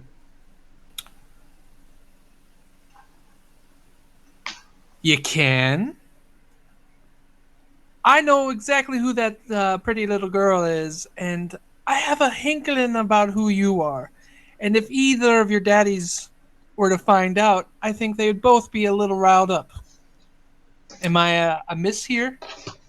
When you say that, he nods his head but says nothing and stares at you. Now, here's what I propose. I say nothing to either of them, but both of you tell me what you know. They look at each other kind of skeptically when you say that. And they say, "We don't." The young girl says, "We don't know nothing, sir. What are you talking about?" You know your daddies. She nods and says, "Yeah, but we don't get involved in the affairs of the town." And the boy nods and says, "Yep, we're not in any of that. We're too young." Insight check. Okay, go for it. Crap. Yeah, I mean they seem to be telling the truth. Well, carry on, and I walk back. I ain't got nothing. Oh, you don't know anything. I am sorry. I didn't mean to bother you. Then carry on. Okay. When you walk off, pretty much immediately they kind of say their goodbyes, and he kind of sneaks off behind the buildings. Okay, I go into the inn. Okay. You go back into the inn, and Ragnar's still there doing a little cleaning. So, Ragnar! Says, "Oh, yes, you're back." How long has your daughter and the Cartwright boy been together? He says, Well, I suspect they fancy each other. They see each other pretty often. Old Gundolin doesn't know. Does he not? Says his son William there sneaks off to see my daughter on occasion. I don't mind it so much, but I don't think old Gundolin would be too accepting. Huh. Also, some paragon of virtue and truthfulness you are. I won't tell any of your fathers. Hey, you guess what? I said if they were able to tell me anything, I have got back on no bargain. In fact, because of my honesty, is why I'm letting the fathers know, because they're dealing in secrets. This is fine, stout dwarven logic. But yeah, Ragnar seems to know. As far as you can tell, he doesn't seem too surprised. So anyway, on another matter, he says, I figure it's probably not hurtful to our families to at least get along in some respect. So I hear tell, my dear Ragnar, that you were once working with the cult. He says, I was that indeed. So about a year ago, a cult called the Cult of the Dragon happened upon our fair town. I was doing it in the interests of the town, you see. I was trying to make sure they didn't chew us up and spit us out, so to speak. As assume you don't know much of the history of our town here, but our little town has had its fair share of issues. You see, before the cult moved in, we were actually sort of a cover operation for the Zentarum. They used our town as a sort of waypost for many of their agents. Most of the town folk just let them be as it provided us some measure of protection. But once they moved out and the cult moved in, I figured we needed someone else to look after us. So you're telling me that before the cultists, you allowed Zents into this town? He says, well, they were in this town long before I was even born, you see. It's just the premise that the town was built up on. It was built as a cover. This is a town? What's that? This is a Zent town? Originally. He says, originally, this was built up as a Zentarum cover town. Most of the fine townsfolk you see here have nothing to do with the Zents. It's just a cover. I'm sorry? Define most. He says, well, today there are no more Zent operatives within the town. Back in the day, a few people were Zentarum operatives who operated safe houses for other Zentarum. And I'm assuming the Zentarum are bad, or yeah. So they're a secret group of assassins within the world. Okay. Think Assassin's Guild and Thieving Guild wrapped into one. Right. All right. So we do not want them in town. They're like if there's Zents involved, it's the mafia basically. Right. Okay. He says the good people of the town just kind of let them be because it offered us a measure of protection. A few years ago, like I said, they moved out and we kind of lost that protection. When the cult moved in, rather than have them chew us up and spit us out, I figured it would be in our interest to work with them. I don't deny that fact.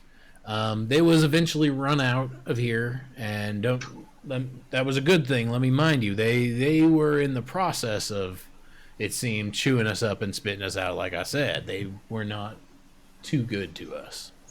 I have been working over this past year to try to repair my reputation within this town, so I figure it's best to not hold anything back.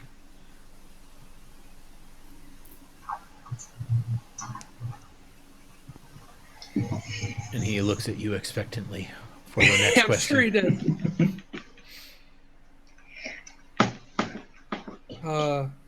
did. This is a heavy burden that you bear. One that probably would be made lighter with a drink. He says, well, I've got plenty of drink, that's for sure. Hint, hint, give the dwarf a drink. He says, I assume you would be liking a drink. And he pours you a drink. All right. He says, now, considering all you have done, like I said, I don't have any rooms, but you can sleep in the stables if you'd like, free of charge. Explain to me how a town devastated by leached from by the cultists and has impending attack from Bad Fruel has a full inn. He says, well, there's a constant flux of adventurers here, you see, like yourselves. It's been kind of a lot of people have been coming in and helping us. In fact, just a few weeks ago, I organized a pretty large soiree, if you will, with some weird birdman to pick up the town spirits, you see. They did good by us, and we did good by them. A birdman, you say? Says, yeah, it was the first time I'd ever seen one of those, but we get a lot of adventurers here because we're kind of a big stop on a main road, but the town itself is, just a little pockmark on the map. Would have liked to have met me a birdman. Okay, I just need some sleep now. This is a heavy S. Yeah, we gotta see Cartwright in the morning. Or at least we told him we would. We can always blow him off. Good old stable time. Are you sure there's not a room open? Something you might... A closet?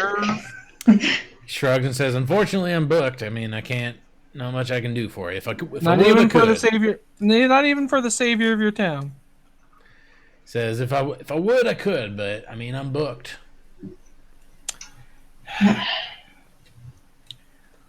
Okay. Yeah, that's all we got.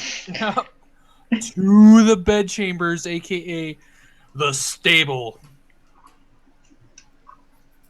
Okay. You head for the stable. The sound of a crying infant can be heard coming from the stables as you approach. A hint of something acrid hangs in the air about the building. A short fur-clad half-elven man leans on the wall outside the door, smoking a pipe. He smiles and waves as you approach. He says, I don't believe we met. I'm Tove. Hello. He comes up and shakes your hand. Lumen Nelf. He says, I guess you'll be staying in here with the stables with us. And you didn't say it was already occupied. Says, yeah, there's a few of us in here. I don't see how many people can sleep, especially with that racket with the crying child. All right. Let's go back to the wizard tower. Please, there. I get this really disgruntled look on my face. I say nothing. I avoid the elf. I don't shake his hand at all. I walk into the stables. I go find the biggest haystack I can find, and I just bury myself in it. Okay. Yeah. Yeah. We'll power through. Okay. Yep, you go into the stables, and there is indeed a large number of people in there bedded down on hay. You wouldn't happen to have a sleep spell on you. I have a minor illusion, but that'll just make everything disappear. It's not going to make it go away. Oh! Can you minor illusion some white noise for us? Wait, does that require concentration? Because the moment you go to sleep, it's going to stop. She minor conjuration or minor illusions some white noise for you. You hear the librarian. What are you doing in my library? Caca! Caca! Is the librarian haunting us now, or no? It's white noise. Get it? Oh, okay. You thought of white. Some white That's noise. right. He's gonna come back and haunt us. Making a bad joke. Yep. By the way, I'm personally making those caca sounds. just in the haystack, buried under a giant haystack. Can't even see me. I'm just buried, and all you hear is shh.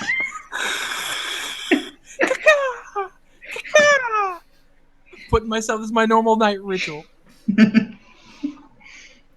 Okay, Oh, so God. anyway, you are able to sleep, albeit not very comfortably, through the evening. It's better than the wizard tower. This is true.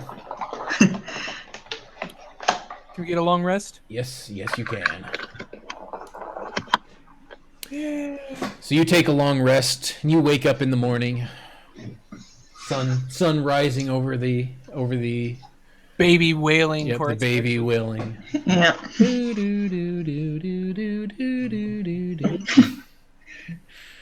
Yes, you wake up in the morning, and what do you wish to do? I go immediately to Cartwright's. Yeah. Okay. See what he's up to. I shove the wizard off my haystack. She's sitting on you. She? The wizard? Yeah. Yeah, the wizard's a she, right? Yes. Yeah. Wizard's is on top of the haystack. You're under it. I shove my way up. Okay. You shove her off of you. In a rough awakening, you are woken up as well, ill-caring as your dwarf. Mm-hmm. I am a morning elf or dwarf. Apparently. All right. I head towards Cartwright's, whether the wizard wants to follow me or not. I'll go. Well, tag along. Okay. You show up, and he seems to be hard at work, him and his son. The same son you met last night. Apparently working on carts. And you approach, and he nods to you and looks over to his son, and he says, "Keep working, boy." He gets up, and he walks over. So, riddle me this, Cartwright. How much does the boy help you in your fixin'? Says he helps me quite a bit. He's pretty much my number one boy. He works with me. We work together all the time. Sometimes he has a habit of slipping away and skipping out on work, and I'm stuck doing it on my own. But About those carts that ended up Breaking. not in the best repair. Do you happen to own? I would assume as a Cartwright, that you would be having a saw. he says, "Of course I have a saw, but are you insinuating that my boy is in on this?" I'm insinuating nothing. I'm gathering facts. Gathering facts. Random facts. Alternative facts. He says, I'd appreciate it if you'd leave my son out of your inquiries. He's a good boy. He would not betray this town. And how do you think would he betray you? He says, I do not believe my son would betray me, no. Okay, Just checking. calibrating, so to speak. He says, like I offered last night, you can search my house if you wish. You won't find nothing. I have nothing to hide, and neither does my boy. I believe that you believe that, and I go immediately into his house. Okay. And I go immediately to the boys' room. Okay. When you burst into the house, a few moments later, from the town square, you hear a scream. I tell the wizard to go check it out. Yeah, I'll go check it out. We'll split up and go check it out. Okay. You come Don't out. go too far, though. You come out into the town square, and you see an older farmer who appears to be his son, standing over some horses. Oh dear, let's approach the horses and see how they're doing. Seems really familiar for some reason. And as you approach, they're basically getting whoever they can to come over and try to help them. And approaching, they see you, and they say, "You gotta help me! Someone poisoned my horse." Okay, I'm not sure how I can help, but I'll try. Yeah, and you come over and you see his horses are laying on their sides. He says, I don't know what happened to him. I suspect something they ate. Maybe someone fed them something they shouldn't have eaten. give me an investigation check. Okay, investigation. Damn girl. Yes. Well, actually, I guess that should have been a nature check. I'm sorry, but that'll work. We'll Oh. use that roll. Okay. We'll use that roll. That's fine. You know that the horses have definitely been poisoned. One of the horses is very close to death and will die soon. Another horse. You also notice around their mouth, they seem to have a small, like almost like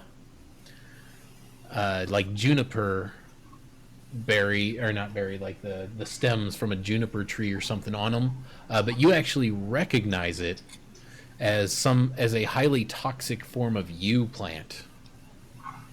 And you know They haven't. it is toxic to humans and livestock. Obviously, horses. Right. Oh dear. All right. Well, someone's trying to poison everybody. Well, this is a lot more sabotage than just a cart. You know what? I'm gonna let you do this because I'm not out there. I'm not even gonna say anything. Okay. So you are going to be searching through the house, Helmut. Helmut. Yep. And Investigation. You said you're searching through the boys' room. Yep. I immediately go to what I think is the boys' room. Okay. Yeah. Go ahead and give me an investigation roll. Oh, son of a... Your favorite.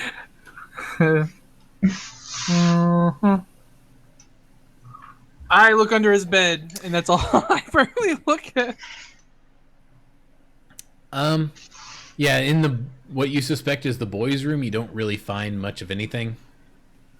All right. You could go search somewhere else if you wish.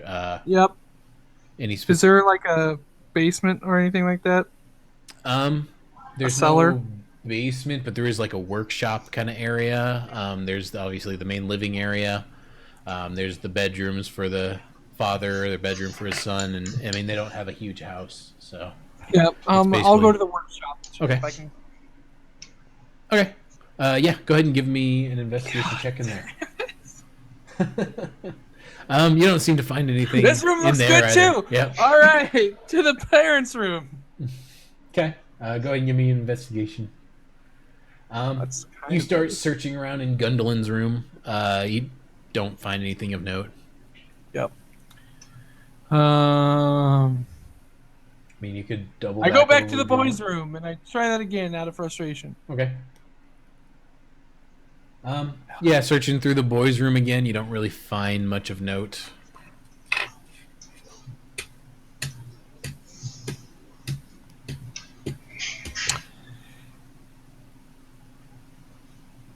Okay. I leave the house. Okay. I go to the inn. When you do leave, you do see Ilcairn standing over the horses. I'm thinking someone might have tried to poison maybe their hay or something. That would blend in if it sticks.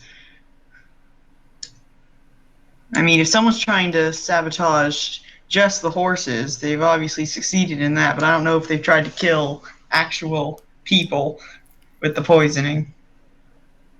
I spend 10 points of lay on hands and I heal both of the horses. Like, without even missing my step towards the end. Okay. Just like, yep, I you're grunt, able to... I touch both the horses and I just move on. Yep, you're able to cure them of poison using your mystical hands, your magical healing hands. The guy that's all distraught, the obvious owner of the horses, I'm like, take better care of your horses as I walk by and keep going. Okay. Yeah. Well, if their horses are good, I guess you follow them back to the inn. I was useless there. Well, you could search around to see if you could find anything. All right. Yeah. I guess I'll just stay out here and search for a culprit. Okay. Suggesting you look around. Go ahead and give me an investigation check. All right. Searching around sort of the main square, you do actually find several more bits of the yew plant you found on the horses. And it seems like someone kind of dropped them, and they almost form a trail. Ooh, let's follow that. You follow the trail, and it seems to go from the apothecary's house to Gundelin's house. Ooh. It's not good. All right, so I turn him right back around. it goes into the house, or does it just go around his property? It goes Is there into the anywhere- house. Is there Into any the other? house. Yeah, let's follow the trail. So Yeah. you can follow it to one end or the other. Like I said, one seems to go to the apothecaries, one seems to go to the Gundelins. Yep, Gundelin to the. Yeah, let's check Gundelin's house. I'm pretty sure he bought it at the apothecary. I doubt he brought it there. Okay. Or stole it. Yeah. Well, Because the apothecary should be closed. It actually doesn't go to. If you follow it back to the apothecary, it doesn't go to the door. It goes around the house. Oh, okay. So, what number is the apothecary on the map? Where is that? The apothecary is number 6. All right, and then the house was 1, or was that 4? 3. Oh, it's Gundelin's 3. house is 3. So yeah, there's kind of Oh man, it went far. Yeah, they did. yeah. So there's kind of a. And then all this happened in the small amount of time that I walked into the house. You could have missed them. Well, the trail looks like it's probably been there for a while. It's kind of stuck down in the mud, but you're able to find bits and pieces here and there. You would suspect like someone clipped a whole bunch of clippings, had them in their hand, and was like walking with them and losing some of the clippings as they walked. Okay. I still want to check the house because that seems awful suspicious. I say something along the lines of, let's get another pair of eyes. Let's get some wizard eyes in here. Yeah, use your wizardy bits. Shoot somebody with a web or something. Yeah, we still got 6 shots left. Okay, so you follow it back to Gundelin's, and the trail basically stops at the front door. It doesn't seem to go any further. Like there's nothing in the house, nothing moved away. But you can start searching through his house if you wish. All right, I guess I'll search. Let's search. I'm really suspicious of the boy too, so let's search that one. Okay. Follow the trail. Just follow the trail. Well, the trail ended at the door. Yeah. Oh. Good for you, then. Also, when you enter the house, give me a perception check. Both of us? No, just Ilcairn. It's nothing. She is Jon Snow. Yeah, you can go ahead and give me 1 too, Helmut, since you were around the area. Ooh. Dwarf is credit to team. You notice the young boy, Gundelin's son, sneaking off to the south from his work area. I go, you there, boy! Get back here! And when you yell that, he runs. I chase. Okay. Yeah, let's chase him. Did you wish to search the house more, Ilcairn, or are you gonna follow? I tell her to keep. Yeah, I keep looking. feeling like we're trying to be distracted away from. That's why I stayed in the house the first time. This time you do it. Yeah, I'll stay and I'll look. Maybe I'll find something. Am I high enough level to conjure a horse? I want to just no, like spontaneously you aren't. conjure a horse. And Also, the travel summon steed spell takes 10 minutes.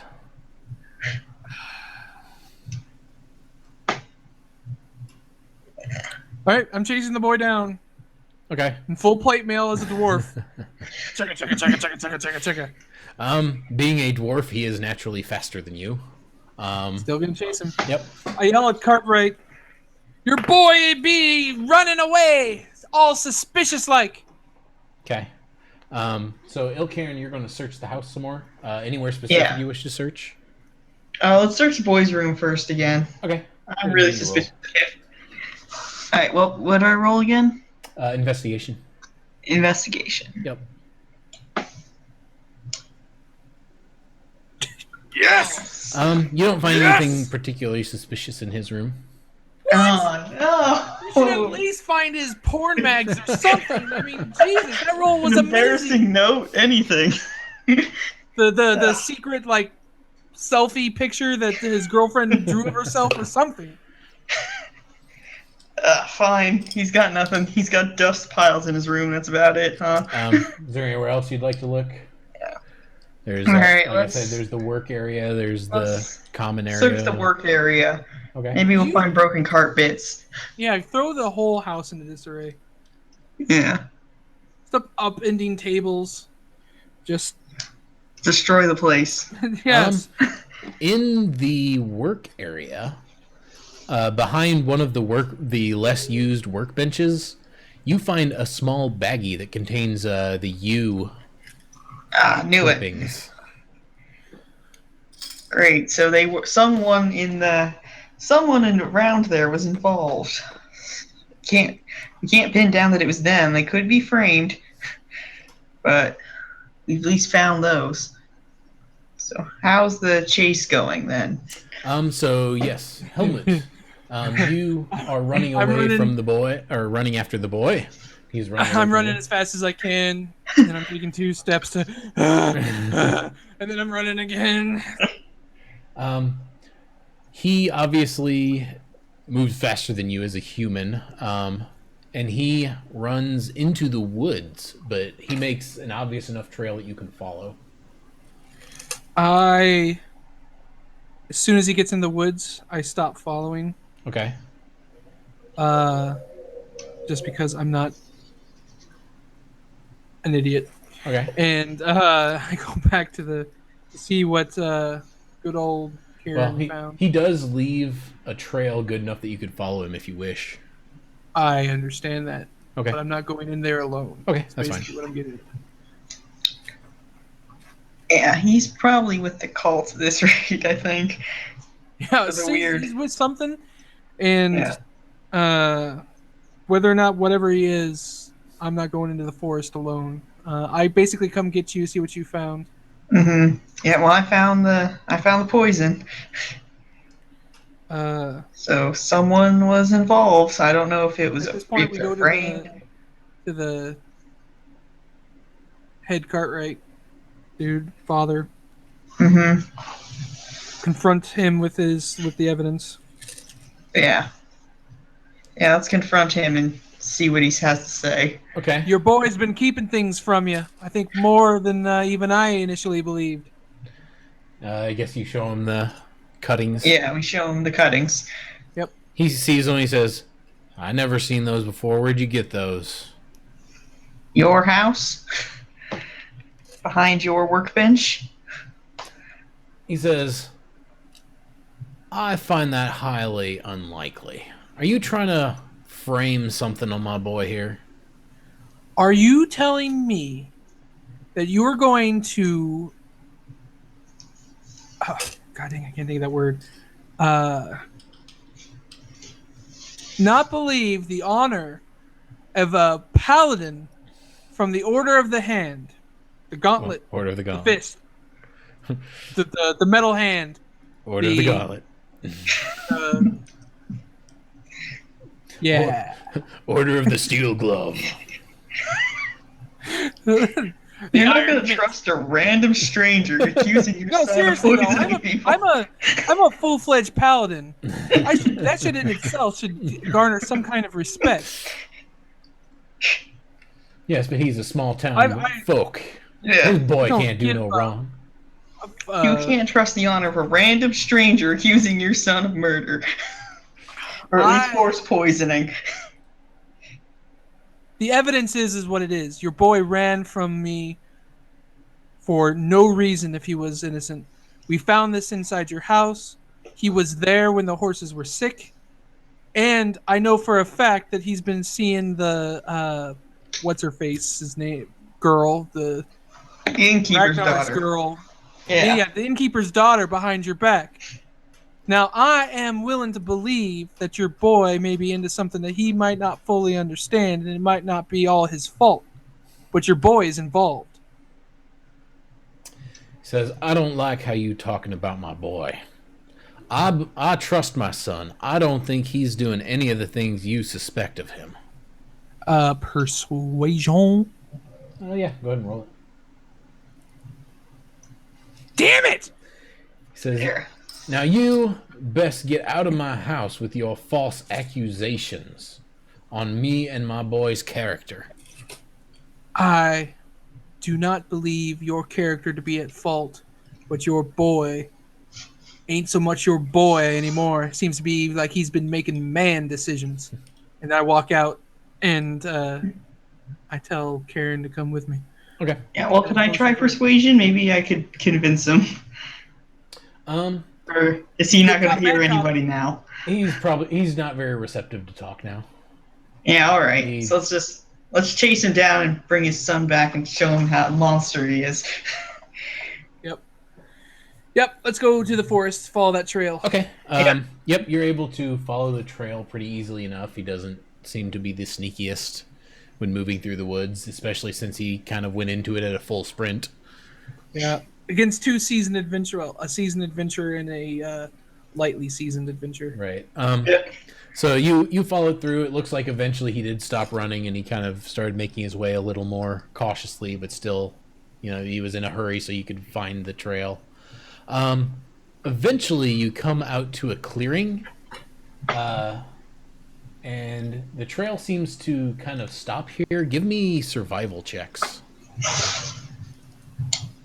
I won't survive. Karen, that's good enough for you to see that he came out into this clearing, and it looks like there was some sort of dust up, like he may have been assaulted. There's a number of footprints on the ground. He's been kidnapped. And it looks like there was a bit of something. You don't know what exactly happened, but it looks like he got attacked by another person. I mean, we can logically conclude that it's probably one of the Bad Fool camp scout parties Yeah. or whatnot. Yeah, I'm pretty sure they might have kidnapped him. Give me an investigation check to see if you want to figure out where they went. Yeah.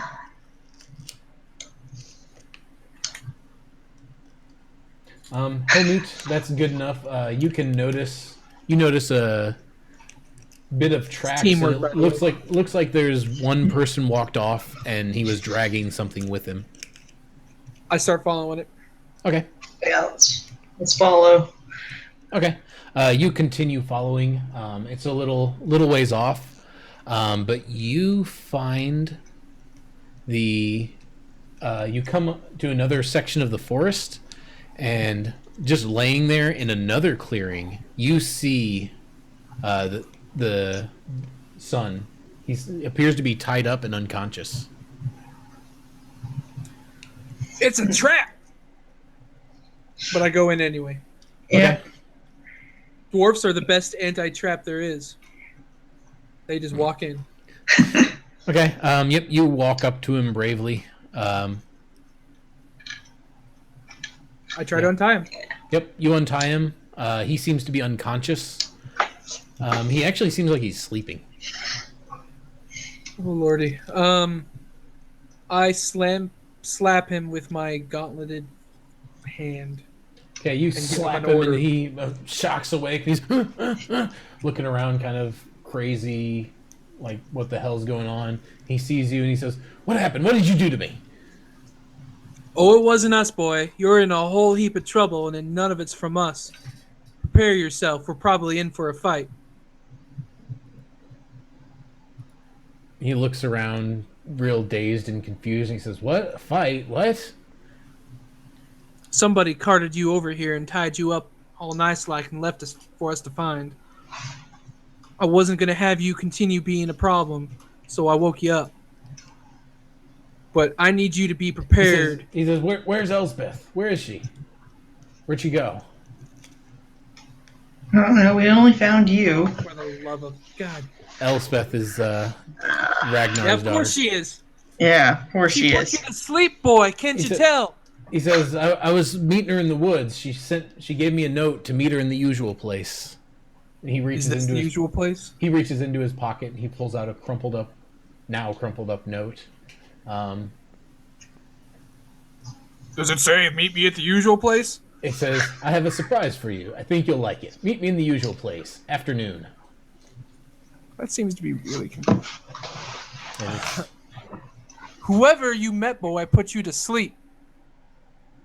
he says, I heard someone come up behind me, and then everything just went black. Well, we have two options. Either she's been kidnapped or she tricked you here and trapped you. Answer me this. Was it her idea to poison those horses? He says, horses? What are you talking about? You found yew branches in your workshop, or your father's We workshop. found the you boy. He says, Yeah. I don't know nothing about no yew branches, sir. Then why did you run? He says, I didn't want my father finding out I was sneaking off to meet Elspeth. God damn it. You can give me an insight if you want. Of course not. You can give me one too, though, Karen, if you want. Yeah.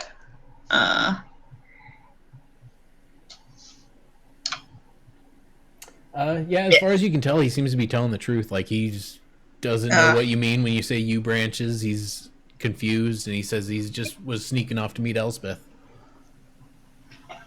It's just There's a lot of evidence that you've been in the wrong.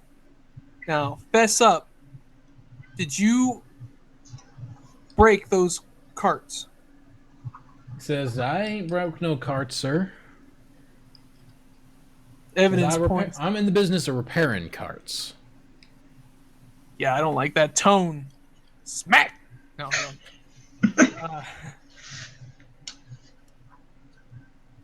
I don't. Let me try an intimidation.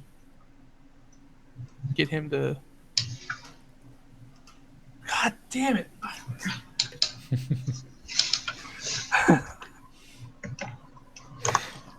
He says, sir, I don't know what you're talking about, really.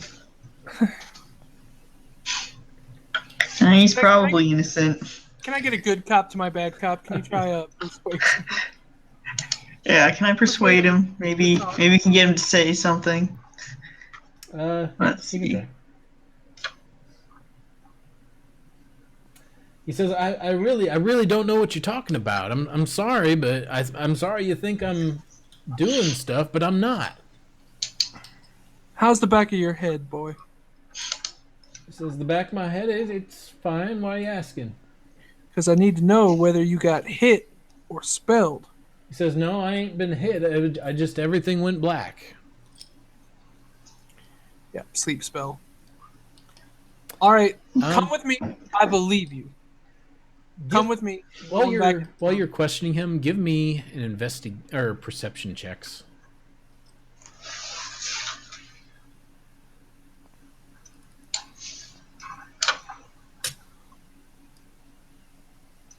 This is all a ruse to flush out the real culprit. As you are questioning him, in the forest behind you, you notice some movement. I don't act like I see it, Okay. but I position myself around so that I can get a clearer view of that area. Okay.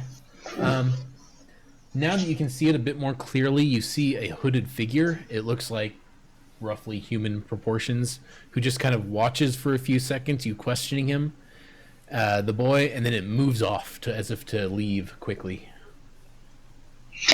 Could I cast the web and stop them? Yeah, I definitely kind of subtly motion to her to Sure. Yeah, I'll give you a chance to cast web at him. Let me make a check for It's Tove. It's the damn. It's probably the girl, but he succeeds on his dex save, and he bolts off into the forest.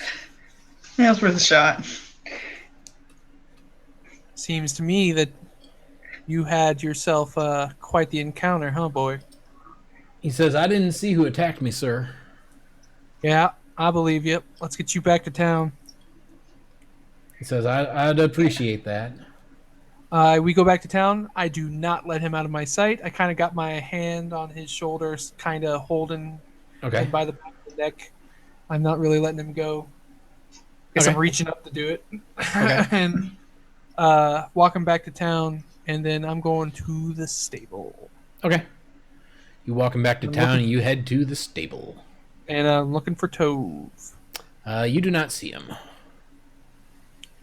I look for any of the other people that were there that night and ask them where Tove is. You're able to find someone, and they say, "Well, I don't know, but he's one of Ragnar's scouts. Ragnar might know where he is." Is that so? Back to the inn.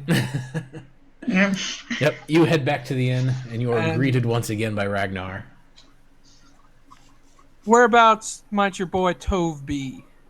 It says, "Tove, he was here last night, but I sent him off on a scouting mission this morning." Whereabouts? He says I've asked him to go check out the north side to make sure there was no army building up like you seem to suggest. Did you send anybody south? I sent another man south. Yeah, but What's his name? he says his name is George. All right. Where's your daughter? He calls into the common room and says, "Elspeth, you here?" She says, "Yeah, Papa. What's up? What's the matter?"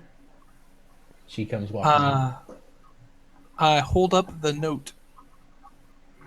She cocks It's not her very head. nice to be playing with a boy's emotions. She cocks her head and looks at it. She says, "No." She looks at it, reads it. Says, "I didn't write no note." Uh-huh.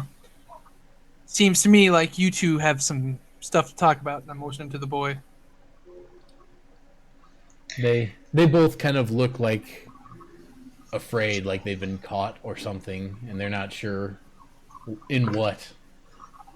But they kind of start whispering to each other. Speak off in the up. corner. No secrets here now. He says, I just asked her, sir, what she wanted to meet me for, and she said she didn't want to meet me. She didn't send me a note." That's not very nice. And I look at her. She says, "But it's truth, sir. I didn't write him anything." Who else would know about your usual place? They look at each other and shrug. They say, "No one that we know of."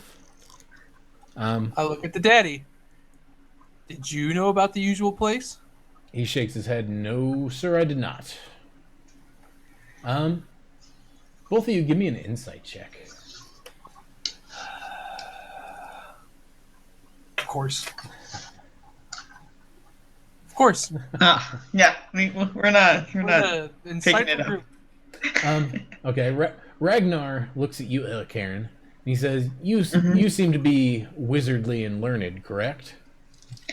Supposedly. He says, "Why don't we compare this note with my daughter's writing and see if they match up?" That sounds like a good idea. Let's take a look. So We'll get her diary and Yeah. we'll do a comparison. he pulls out some papers from various cabinets and he shuffles through a few and he says, here's something she wrote recently. And it just looks to be like a supplies listing. Give me, what skill should I make this? I guess give me an Arcana check to try to compare the two. All right. I'm not Ooh. even gonna have to roll. I don't. Comparing the two, you think that the note that you recovered off of William appears to be a forgery. It looks very similar and it's very good, but it is not her handwriting. What is this? The town of dead ends? Like, can we even get one clue that pans out to anything? We found the poison. Still Woo! something. That was. So guess how long that took me to fix. This is just ridiculous. Town of dead ends. This is the town of red herrings. Is what this is. You so stupid! I choose what's in the box. All right. Should we interrogate Cartwright? Like, maybe he's not telling the truth. Maybe we can Sure. confront him with the note. Just embarrass everyone. Go ahead. I want you to know my head's on my desk right now. All right. Well, let's just not say anything more to them. Just leave them. They're obviously innocent. Let's just interview whoever we run into next. Pretty much. This is. Someone's got to know something. I'm one exasperated dwarf. All right, let's follow the trail back to the apothecary. Maybe there's something on that end. Yeah, sure. Yeah, that sounds great. Yeah, I'm taking the whole. Everybody, nobody gets to leave. Everybody comes with us. Ragnar, the daughter, and the boy.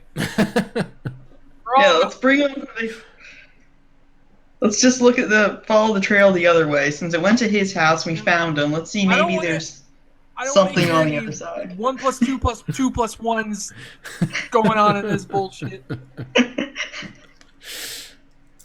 Everybody stays as a group. Everybody stay outside where the light shines and nobody can flicker any lights. We're going to the apothecary's place. Okay. You head over to the apothecary's and you're greeted by an old man. He says, "Hello, I'm sorry, but we don't really do much business here anymore. Can I help you?" Do you sell branches? He says, "No, we don't sell much. The only thing I really sell is this." And he puts on the counter a small vial. He says, "This is my wake-up sauce. I sell it mostly to the drunkards in town." Well, do you know where someone would be able to get branches? Because we found a bunch of them, and they just almost killed a bunch of horses. I point to one on the ground, and it's like, "Did you sell anybody that?" He cocks his head and looks at it. He says, "No, I'm sorry. I don't rightly know what that is. You see, my wife used to be the apothecary here, but she passed some while back." Did she happen to have an apprentice? He says, "I'm sorry she didn't. I helped her around the shop, but I don't know nothing about no plants." Have you had any thefts lately or anything? He says, "No, my If you count highway robbery. my shop has been pretty much bought out. The only thing I know how to make is my wake-up sauce." He says she did have a garden around back. There's probably a lot of odds and ends you could find there. I don't know if that plant exists in it, but... To the garden. Yeah, let's check the garden. Might be some clues in Everybody, there. including the old man. Join the party, old man. You're not getting out either. I don't trust you either. Yeah, you go around back, and you're able to find some of the yew that you have clippings of. Give me a survival check. This is whether or not we eat the plants. Oh, it was so close to being 15. That's... See, survival. We're dead. Yep. I eats it. That's how I deal with this you problem. find the plants, but you don't really notice anything special. So, but yeah, you notice the yew shrubs, so they look like they could potentially have been cuttings from that. All right. Well, we know someone probably got them from here, walked back, and went to the house. So the only suspect we have now is Cartwright. That's all we have left. I know. I go back to the old man. Did anybody help your wife garden? Says, "No, I sometimes help her cut some plants, but I don't know. No one knows about any of her stuff as far as I'm aware." Oh, gee. Sorry. I want to see. I don't know. I got the scouts maybe like. Yeah, let's I mean, like, we're wasting time. This town's going to be attacked at any moment. And we're going around playing Clue.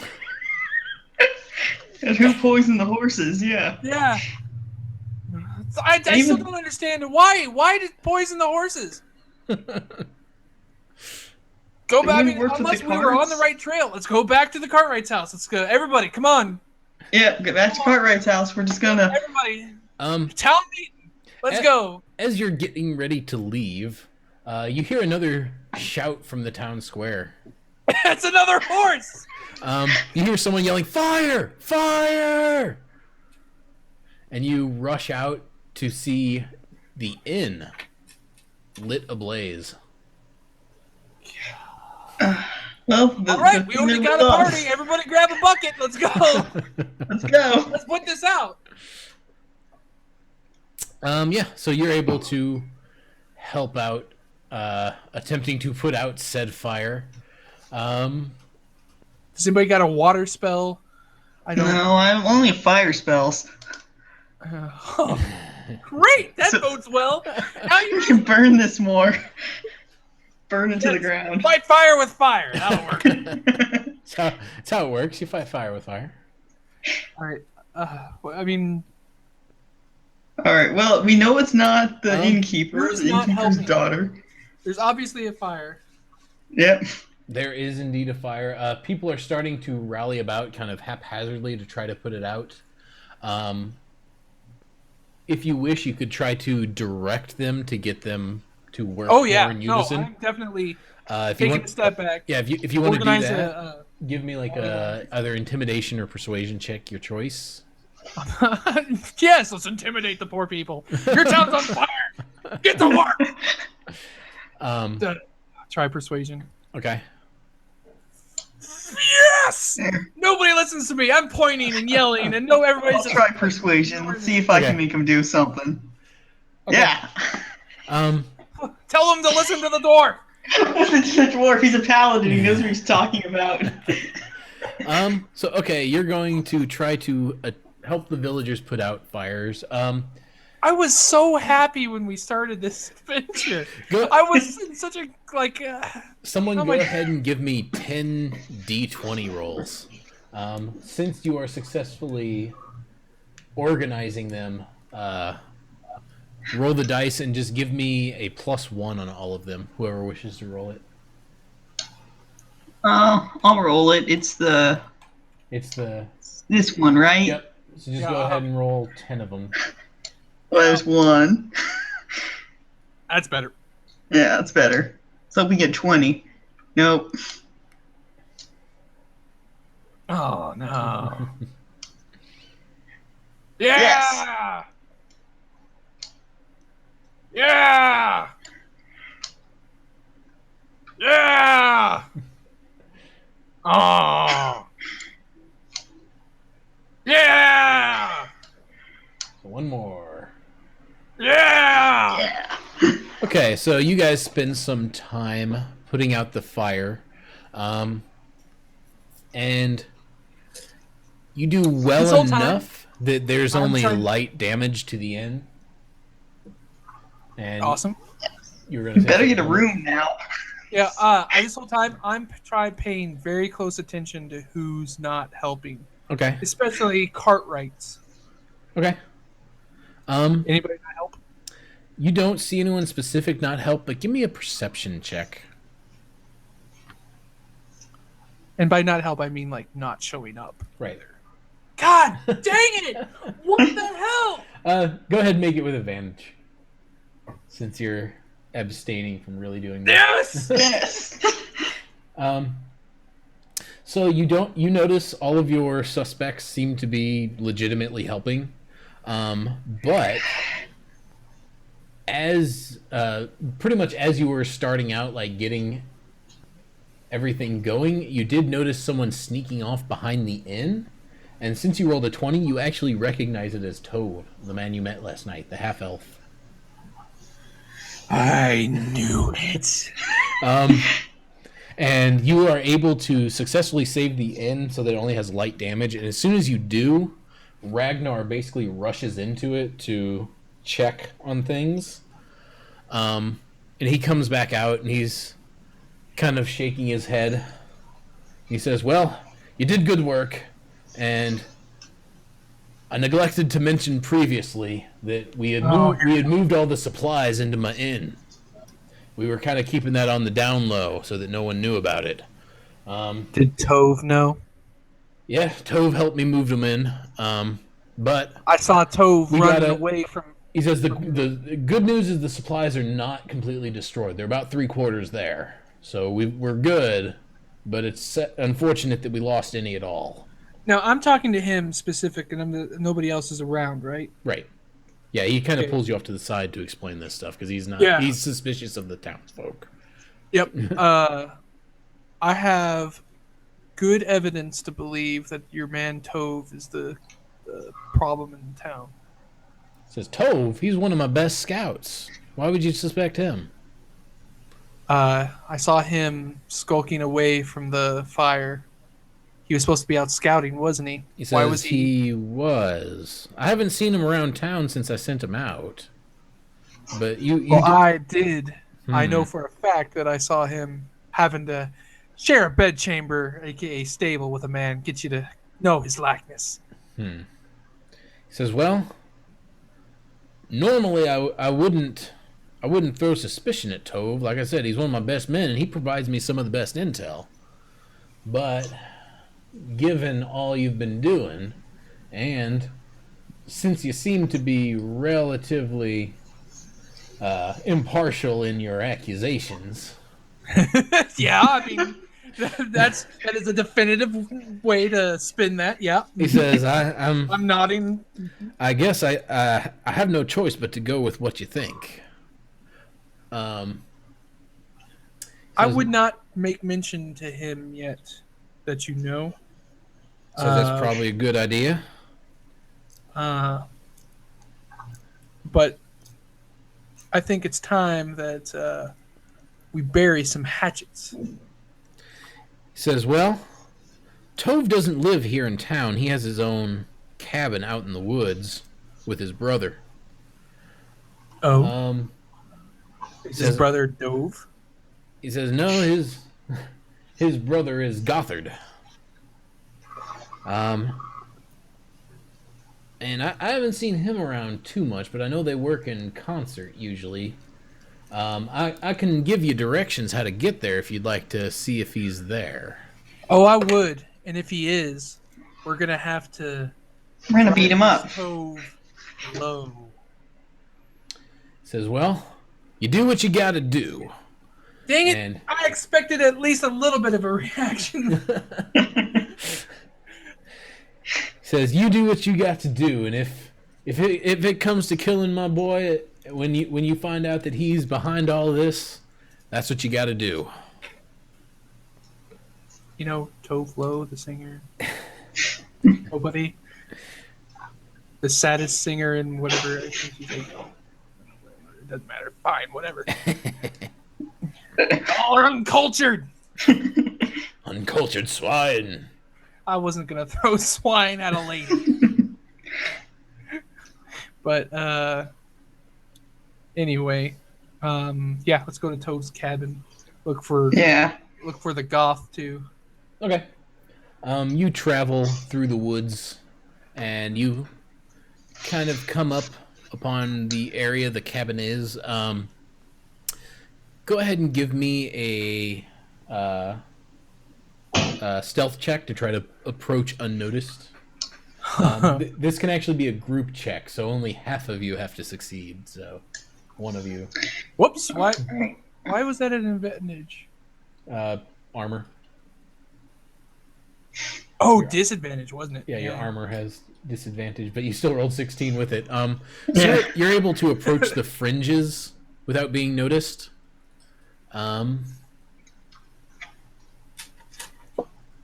as you do, kind of patrolling in the front of the cabin, you see a goblin. Okay, I immediately run at it. Okay. Initiative. Yep. Go ahead and roll initiative.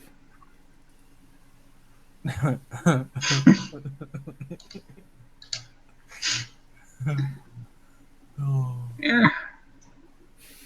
Should I roll initiative, or are we just gonna let? Yeah, go ahead and roll Nice. initiative too. All right. Oh boy. So the goblin sees us. Yep. So you burst out ready to charge, and the goblin goes first. Wins initiative with an 8.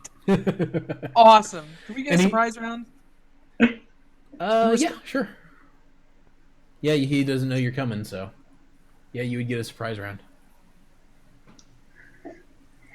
All right. So you would go first, Helmut, and he is no longer surprised because he got his turn first. Well, wouldn't Karen also be able to move forward? I'm going to double move for my... Right. But you get to move first. It's your turn. There we go. You double move. Yep. Okay. Ilcairn, what would you like to do? Can I cast anything from this far away, or? Oh, more than likely. Spell casting generally has very long range. Is there anything specific you were looking at casting? Magic missile? So yeah, you're 70 feet from him currently. And unless your spells are touch spells, like you have to physically touch them, pretty much everything is going to be within that range. Like Magic Missile, for example, is 120 feet. Yeah. Let's do Magic Missile, so we'll have 3 shots at him. Okay. So let's do 1. All right. So, did that work? Yep, it hits him. It automatically hits him. Okay. But you get to roll 2 more missiles. And after the second missile, he falls over. All right, we killed him. So we'll hit another one. Warning shot at the house. One across its bow. That house will think twice before messing with us. Now, to be fair, I have seen adventures where houses fought back, so that's not... Well, we shot the house. Unusual. Well, I wouldn't say that. I'd just say it's not unheard of. Okay, sure, it is unusual, yes. All right. I go inspect the corpse. Okay, you inspect the corpse. Around his neck, he has a horn that it looks like he was going to use to alert someone. I blow the horn. You blow the horn. No, I do not. I break the horn. Okay. I cleave it in two. You cleave it in twain. The Horn of Gondor. The Horn of Gondor is now busted. Yep. Okay. Now I'm going to leave the corpse, walk up to the house, and knock on the door. Yeah, I'll join him. Run over there. Have you heard the good word? I am a paladin. Okay, you knock on the door, and when you do, from the other side, you hear someone say, "Who's there? What do you want?" I motion for Karen to get to the other side and the other door. And All right. That sounds like a good idea. Move to the back of the house. Somehow. There we go. Yeah. Okay. And I say, who am I speaking to? Is this Tove or Goth? He says, "This is not Briac. Who are you?" He says, "What have you done with Briac?" Is this Tove or Goth? When you say that, the door flings open, and you see a man standing before you. And in the room, you see Tove, the man who flung open the door, and you see an orc. And the orc is dressed in orc kind of chieftain clothes. She looks like she's decked out as like a warband leader. And they're actually sitting around the table kind of discussing stuff, it seems. But they look like they're just watching the door now that this has all happened. And the guy who flings open the door says, "To arms!" Oh, yeah. Sure. And Same initiative? That's bullshit. no, we can reroll. Okay. Not much better. Yes! All right. Can I already assume that I can fling open the door and I want to cast web inside the whole place and get everyone stuck? Yep, you can sure do that. Beautiful. Excellent. Way to go. I am The so orc proud. fails her save. Tove fails his save. And his brother succeeds. That's fine. That's perfectly fine. Good job. Good job. Good job. Yeah, so now we can set the house on fire next round. The orc tries to break out and is unable to do so. Tove attempts to break out and is again unable to do so. He struggles against the web. Helmut, what would you like to do? I'm gonna walk up on this SOB, and I'm attacking this SOB.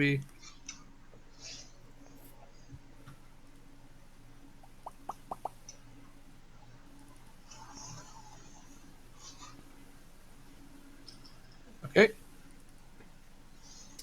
And I'm also smiting. Okay. You mightily strike him across the face with your warhammer and knock him out as you call down your divine smite. Yeah. And Gothard falls to the ground in the web, stuck to it. Well done turn. I am awesome. Ilkir, All what would right. you like to do? Helmut, are you in the range of the I webs? specifically did not step in the red stuff. Yeah, he is not in the web. All right, burning hands. Torch. We're going to torch this.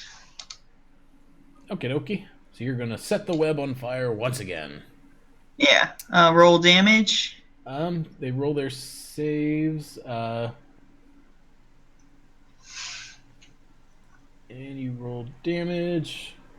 And they take a good amount of fire damage from your burning hands initially. However, they also take further fire damage from the burning web. Tove looks like he is on his last legs. The orc still looks like she has some fight in her, though, but the webs are now burnt away from them. I yell at the orc, and I say, "Have you no pride, Kagurato?" And she, enraged for being blasted with fire, rushes the wizard. Oh, dear. That's my fault. Yeah, you could have moved out of the... And she smacks you with a heavy blow with her great axe. It stings quite a bit, Elcairn, but it's not quite taking you out. Tove, seeing you drop his brother, draws his weapon and says, "Prepare yourself to die," and advances on you. This is not boding well for him. Okay. He attacks at you with his sword. His S word. His S-word. And he slashes you a good gash upon your chest, but he misses with his second attack as he stumbles forward in his rage. Helmut, it is your turn. I am going to heave great heaps of Warhammer on Tove and lay him low. Go for it. You are not going to do that.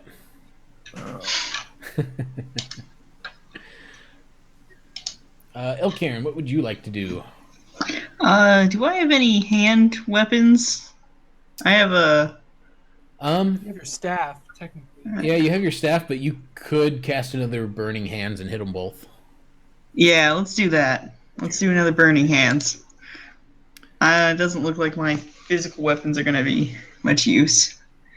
Yep, they are unable to dodge out of the way of your fire as you burn Tove to death, and he falls to the ground with a scream. And you've made the orc very angry. And the orc is definitely not happy. She looks at you I'm going to die. and brings her not. great None of my axe walks are down not. upon your head and knocks you unconscious. And then she turns to the Don't dwarf worry. and says, "You're next," and rushes at you. And Helmut, it is your turn. Kakarata! And I yell something about being the prince of all dwarves. And miss. Oh. Kieran, you roll a 1 on your death saving throw, so you have 2 failures. What? Seriously? Like we could not have been more an advantage. All right, go ahead. Give the damn Super Saiyan his turn. The dwarf or the orc rushes at you and brings down her or her great axe on your head, Helmut, and deals you a egregious wound. But that has not brought you out of the fight. You're still good to go more. And it is your turn. Is lay on hands an action? It is an action. Bitch. All right. The heaps of Warhammer lay Kakarata down. God. Yes. God bless it. All right. Damage. 2 in a... Oh, okay, it was 5 damage. Okay. Oh God. Okay. I was like, you bash her good in the skull with your warhammer, and you hear a deafening crack as she falls. And I to the move ground. over to the probably dead. You succeed on your next death saving I throw. literally got a little like heart going at that. And on your next turn, Helmut, you are able to stabilize. Give her 1 HP. And you are brought back up, Ilcairn. Yes. Oh, we almost died. I'll lay on hands for the full 15. No! Bringing it down. Yes. So now you are standing in a house with 2 dead humans and a dead orc. Well, nothing to see here. These guys are obviously innocent. Yep. Yeah. Well, I mean, we could search the house now. Yeah, since everyone's dead. We searched the house completely. I'm assuming we're gonna find some of the missing supplies. So searching upon the people you have killed, on the orc, you find an assortment of coins worth 50 gold and a small pouch of sapphires worth 100 gold. And those go immediately into my pockets. I don't even say anything. And she seems to also be wearing some fine gauntlets. And on Tove, you find a note. That didn't burn? Double win. By the way, is the house on fire? No. It wasn't enough to catch the house on fire. All right, it was a controlled burn. So the note says, I will give you a second chance because I am kind. Ogun, however, isn't. He will feast on 1 prisoner each day until you cripple the village and return home. If we run out of prisoners, your mother's blood will slake his thirst. Work quickly and some of you may survive. Cross me again and Iliona's fate will be far worse. Cargota Three-Teeth, mother of bones. Kakarot Tree Teeth. So it seems like a blackmail letter on Tove. Aw, he wasn't a complete jerk. But we killed him anyway. And his brother, because reasons. It seems to say that his mother is dead. His poor mom is dead. But searching the house further, you do find a basement. And within the basement, you find several prisoners, first off, that are down there, tied up. I'll be right back. Okay, they seem to be a handful of like farmers from the local area. And you also find a shrine. And it is to whatever the god that you're supposed to destroy shrines of. Oh, I forget. Yeah, I forget too, but Yeah, The you evil find one that we had. yep, you find a shrine in the basement. All right. Well, I guess we destroyed one of the shrines then. That's good. Now we can have proof of that. Well, I'll free the prisoners. No reason to keep them tied up. Cyric, that's the god. And they're grateful that you freed them, and they explain that the orc upstairs is one of leading Badfrul's army that is going to descend upon Parnast. Back. All right. So we freed the prisoners, and they had a shrine. I mean, one of the ones we were supposed to destroy. A shrine to Cyric. Yes, payment. And you free the prisoners, and they explain that the orc that you killed is Kargata Three Teeth, and she was going to lead a raid against Parnas. She was collecting men, and she had been manipulating Tove to give wrong information to the city. Yep. Yep. So we did good. We did good. Yep. Awesome. Excellent. It only took the two of us too. Yep. Never speak of that incident again. The farmers can't say for sure, but they assume with their leader defeated, should at least severely hamper the raid, if not stop it. Agreed. And they are absolutely grateful that you have freed them, because they were going to be killed. How grateful. Yeah. See, this is why I like this wizard. How grateful. How many times do I get to hear the clinkety clink?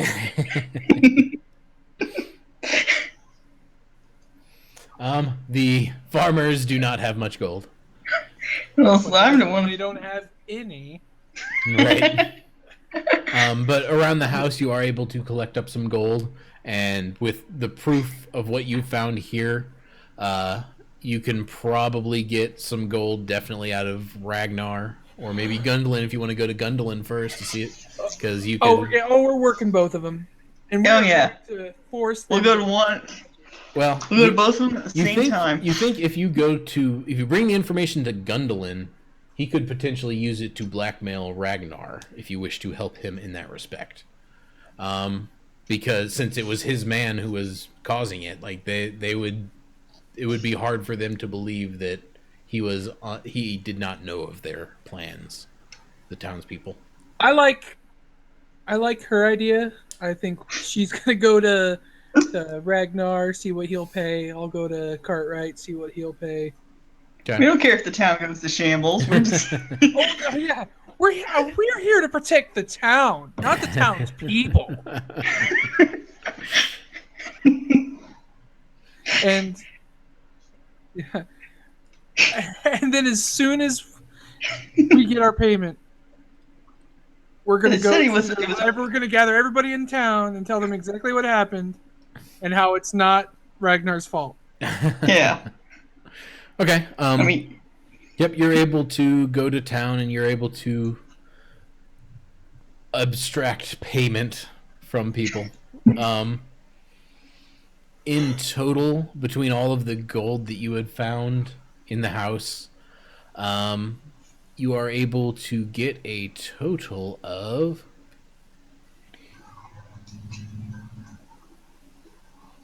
400 gold. And you are able to identify the bracers that you have found on the orc, and they are gauntlets of ogre strength. Yeah. And you explain everything that happened. Ragnar is grateful for your help, and he obviously gave you some payment of that 400. The people seem wary of him, even since it was his man that was doing it, but they buy your story that he wasn't involved. But he seems nervous about it, but other than that, it seems you have done good by the town, and the people are definitely grateful that you have solved that. Gauntlets of ogre power? Or ogre strength? Or ogre strength, yeah. Sorry. You mean I- Gauntlet Power? Yeah, Gauntlets of Ogre Power. They set your strength to 19. Just dropping that little guy in the equipping them bad boys. Oh, it's not changing my stats. Why not? You already have a 19? You do not. No. It might not implicitly change your stats. I don't know. But with that, we'll go ahead and stop here since we're actually 45 minutes over. Yeah, we So- got to finish. Yeah, but thank you everyone for joining us. I hope you all enjoyed it. Kate, I hope you enjoyed playing some D&D since you said this was your first time. Yeah, it was great when we finally got that past the red herrings. Right? Oh my god. Hope you enjoyed yourself. What did you think? Did you enjoy it? Do you plan on playing more or anything? Yeah, In the yeah, it was future. a lot of fun. It's important to note that your character is Adventurers League legal. Adventures League. Yeah, so you can actually take your character. We'll actually give you the information so you can have your character printed out. But Right. you can actually go to any store that runs an Adventure League on Wednesdays Yep. and Well, take your doesn't have character, to be Wednesdays, but or whenever they run their Adventures League, whatever. I thought it was officially Wednesday, but well, doesn't matter. Wednesday is what our store does. It's on a store by store basis. I could have sworn it was. It doesn't matter. Doesn't matter. Right. So Whatever day, and you can play that character. right in There. Adventurers League content. So yeah, it's official play. So you if you have a game store in your area that runs official D&D play, you can actually search them online, and your character is legal, so you can play it there if you wish. Oh, cool. All right, Um, that's good. But again, I thank you everyone for joining us. Next week we will have new players. So we'll have a new group next week. So thank you everyone. That's the end of this episode, and hope you join us again next week for Skill Check.